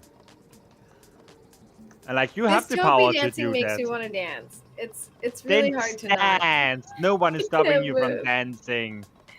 Beep, beep, beep, boop, boop, boop, boop. Elise, when you're rating off the Twitch, so far as I can see, the girl I found the other day, she's online. Oh, is she? Let's go raid her. I went to her stream and I hung out there for a bit and I got her story. I understood her thing. It's not the same tea culture that we do, but that means it takes more time, you know, because people that already have an established tea culture and they're like, I identify with being a tea lover and I'm a tea person and I love tea and I'm a tea sommelier, whatever they want to call it. And if you try to introduce and say, oh, well, you know, tea actually is a much bigger thing and you know, you can start understanding single origins and all these things, it's a little bit different. It's really hard to convert that. It's like in London, I have a lot of friends that run tea businesses there, and they have so much trouble breaking through because the established market already has like a tea culture that they are passionate about, that they grew up with. And, you know, Chinese style gung fu cha, things like that are very unique and different and take a little bit more time to introduce. But her style is more of like the Western, like British style of tea. A proper cup She's of like tea. so she's like a tea bag person. Yes. Yes, there are tea bags. There are tea bags there, yes. Where That's does okay. one learn about tea? What's that? Where does one learn about tea to become more refined? Tasting teas. So tasting the tea, you know, like, so there's plenty of YouTube videos and things you can find. Actually, within this world here, you'll see several videos that are like education about tea. But like at the end of the day, like even professionals that I work with, like my clients, you know, they pay thousands of dollars for certifications and all of that. And at the end of the day, they're like, you know what? I learned the most just from like collecting as many samples from all over the place and tasting things and trying to understand terroir, like find the commonalities between different teas from different places and learn about the processing. And then after that would be like going to origin. And with my clients, I do something called the Amazing Tea Race every spring, where we sell subsidized sourcing tours to our clients so that they can travel with us to meet the growers. We spend 3 days living on the tea farm, processing a batch of tea from harvest to the very end. So like, even if you only see one type of tea and go to one type of tea farm, you really learn a lot about tea because you smell the leaf, you feel the leaf when it's going through the processing. And then you can start understanding, oh, so if we would have let it oxidize for longer, it would be like this. Or if we were to wither it for a different way, it would be like this. You know, that's the best way to learn about tea, is to actually go to the origin. Okay, and is there any resources that teaches you about like the processes? So I have a Tea 101 video. It's like 45 minutes long, 5 chapters, and there's like a tea processing section on there. And I'm a food scientist, so like I explain things in a very like kind of sciencey, technical way. Like a lot of tea books, like especially Chinese tea books, they like to explain in like kind of these like very kind of spiritual and like magical ways. And I really try to break things down into a science. You know, and there's still a lot of science that has yet to be discovered. Something that blew my mind, that scientists only in 2016 discovered the mechanism of how tannin is created in plants. Like prior to 2016, scientists just thought that tannins were produced somewhere in the chloroplasts. But they didn't know the mechanism, they didn't know what caused it, they didn't know. You know, in 2016, they discovered a whole new organelle. Like a freaking whole plant's organelle was discovered just 5 years ago, you know? And tannins are something that is like, from especially like a wine perspective, sommelier's been talking about tannins for years and years and years. And only recently do we actually understand, oh, tannins are produced as a protection mechanism in the chloroplast from like UV protection, bug protection. So if you shade the tea, shading, that's one of the reasons why shading causes you to have a much sweeter product in the end, because less tannins are produced. And tannins are known to be like the world's strongest bioweapons, because they denature amino acids, which, you know, the theanine and all of the amino acids that give you the umami texture, like the sweetness, the bright, rich sweetness, those come from amino acids. And so if you have tannins there, they kill the amino acids, and then that what brings the astringency about. It's fascinating. But anyway. Do we, as a collective, know how many chemical compounds are in like a seed?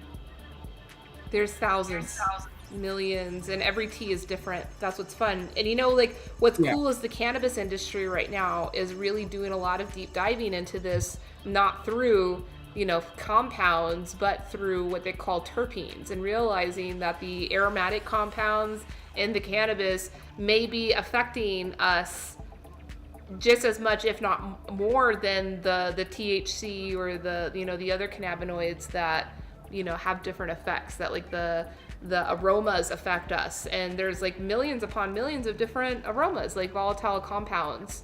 And every tea, depending on how you process it, like releases a completely different set of those compounds. It's fascinating. It is a rabbit hole. But yeah. And you have taken off the lid to that rabbit hole. Yeah. So Blake, yeah, now you're in. You put your wholesale account info in, and actually, if you do become a wholesale customer, I give free access to all of the to our videos, such as that T101 video, and I actually even license it for you to use with your staff.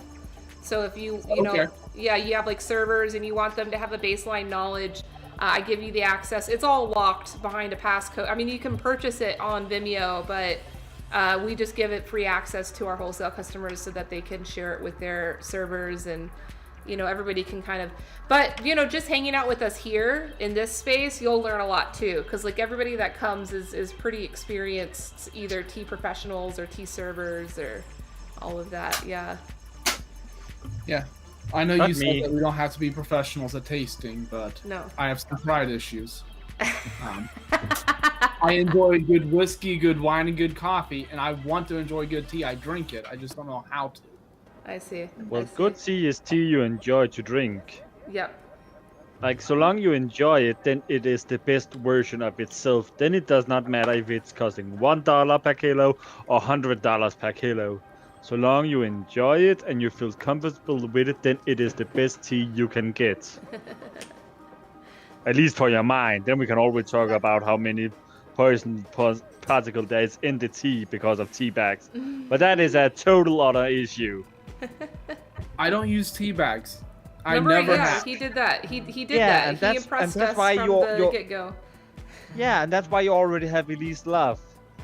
Yeah. I Just by wanna saying enjoy that- what I'm that drinking, sentence. 'cause I'm a Puritan when it comes to my supply. Yeah. Like So that's that's why funny. Elise hate me because I'm using tea bags. Yeah, so Tef, you know, Blake, Tef has been here trying to get my love for months, and it just hasn't broken through day one, like within the first minute.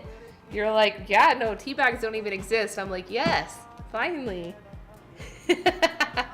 No, it's just because I haven't sent Tef tea. I keep telling him to give me his P.O. box. I'll send him some tea. I have no issue doing that. I do not own a fucking PO box. If I need you to send me something, I'll need to send you my home address. And that is too scary to do. What? Are you afraid What? Bitcoin is gonna come like stalk you or something? Free tea? I'm a little Well, worried. Laura, if you Tef. like that, then send your address to Elise. I'm sure I'll she send my would. address to everyone on Twitch right now if they want to send me free shit. I'll send you all my Amazon wish list. What? That's a great idea. That I have thought about making because like I have stuff I wish to get, but I'm just too lazy to buy. I mean, that's great.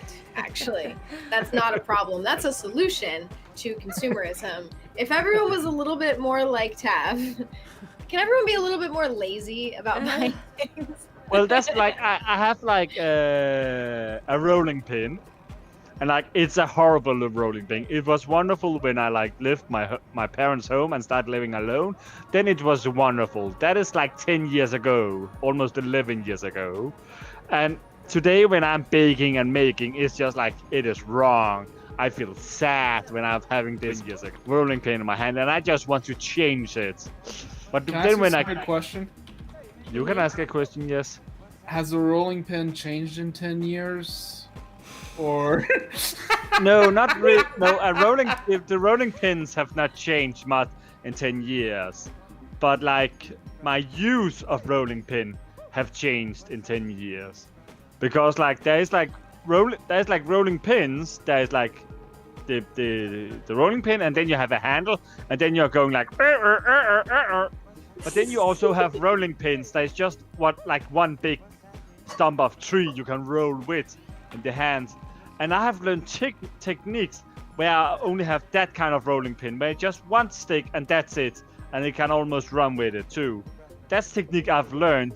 So when I have the rolling pin with hands, it's just like, this is wrong, this is bad, this is not going, because I lose feeling with what I'm doing with the doughs under the rolling pin.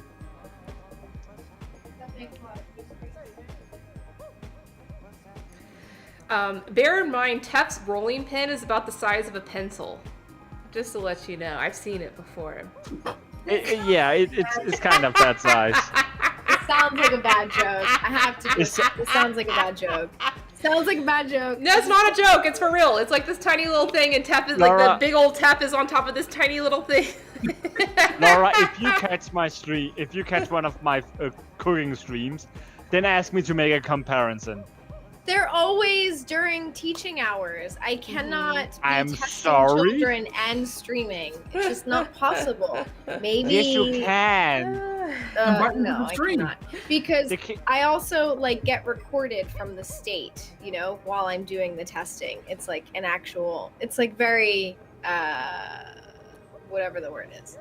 Well, you can watch the understood VOD. Very serious. You can watch a VOD. That is not helping if I do not remember to Yeah. actually make the comparison. To make a joke, yeah. Okay, so why don't you do that, Tef? You Next want time me you there do so it, you can and then remember we'll to make a clip of you doing it, and then we can share that with Laura. Then you need to come to my stream and remind me of doing it. I'll do it. It sounds I'll do like that. what Tef really needs is someone to go to his stream so he remembers he wants to tell a dirty joke. Is what I'm Yeah. hearing. Yeah, kind of is. Gotcha. Kind of is too. Yeah, I I'll can do just that. I just see I'll it now. do that for you, Tef. I'll remind you about all the dirty jokes. hello, Lara. Maybe on my spring Have break. you come Maybe to when my I have a week off work. When do you have that? When do you have your spring break? Every district is a little different. I think they do it that way on purpose in California. I do but not care about the we- rest of the districts. I'm care about I'm just telling you, it's not always the same. Is the context. Mine begins the week of the 29th and goes through Easter Sunday, and then we have off that Monday after Easter. I think it's like the 5th, and then we go back on the Tuesday. Okay. that Tuesday. That's soon. And go back, I mean like I log back in online from my house. Right now, at least. I think a lot of schools are Yeah. going back. A lot of public schools. They're in getting ready. California, Yeah. They're doing some stuff in person, but I mean, I hope that it doesn't happen too soon because I'm still working for my old district and I live in San Diego and that district is South San Francisco. So it's not physically possible for me to go back in person. Oh, Well, okay. it is. It just takes time. Yeah, just 12-hour drive almost every day to work. It just takes time and it's super inconvenient. Yeah, it's not happening. So here's hoping we can make it to the end of the year.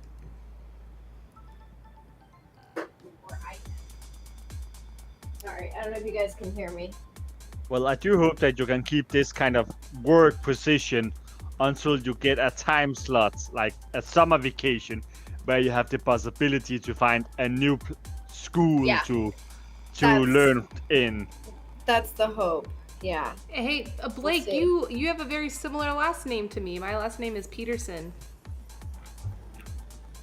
Sorry. Yeah. But your No. last name is not Peterson. I'm not doxing you. Yeah, it's It's close, not but- Peterson. It's close, but it's not. Just It's a common cool. Peter, that's all. Yeah, Peter. And it's not even Peter. Who knows what it is? It's not Peterson. That's my last name, everybody. My last name is Peterson, all right? I'm not doxing anybody other than myself and Bitcoin. I'll dox Bitcoin all day long. This is Bitcoin. This is Bitcoin. It is Bitcoin Peterson. What does that mean? Bitcoin? Doxing. Doxing means to reveal somebody's personal information online. Oh. Without their Like- consent, of course. But, I mean, you can even Like dox giving out yourself. their address. Yeah, exactly. Thank you. Yeah, I didn't mean to dox you there. I just got excited when I saw your name. But it's not even close at all. It's nothing. My last name is So you Peterson. say you say they could actually be called Blake Olesen and Blake Saracen and Yeah. No, that's wrong. Maybe it's like Blake Meterman. Maybe that's his last name. I don't Because know. you're Peterson. At least you're Peterson, which is ending on an SEN name. Yeah. So So maybe, it could be any kind of name and then SEN if Yeah, it should be. exactly. It's the Danish vibe. Yeah. If it's something like the Norwegian vibe or Icelandic, it will be more like SON Yeah. instead of SEN. Yeah. I met someone the other day who had my exact last name with That's sad. ION at the end of it. And I was like, what? So My God, that almost is your wild. exact last name? And she looked, we kind of look alike too. So I'm A thinking. twin, we're a probably long related. lost twin. Yeah, we're related for sure. All right, really cute. I'm gonna go raid this channel for real this time. I've got it all lined up. We're gonna go raid Miss Mary Lou, and whoever's here, guys, we'll just tell her tea raid. We love tea. Where's your tea? Show us your tea. I mean, We got a little crew. We got a little tea crew. Let's go get her. And yeah, guys, I'm gonna head out. But it's been a joy. Blake, I'll be in touch. You'll be hearing from me soon. And Awesome. I love you guys. Much love. love you. Bye. Bye.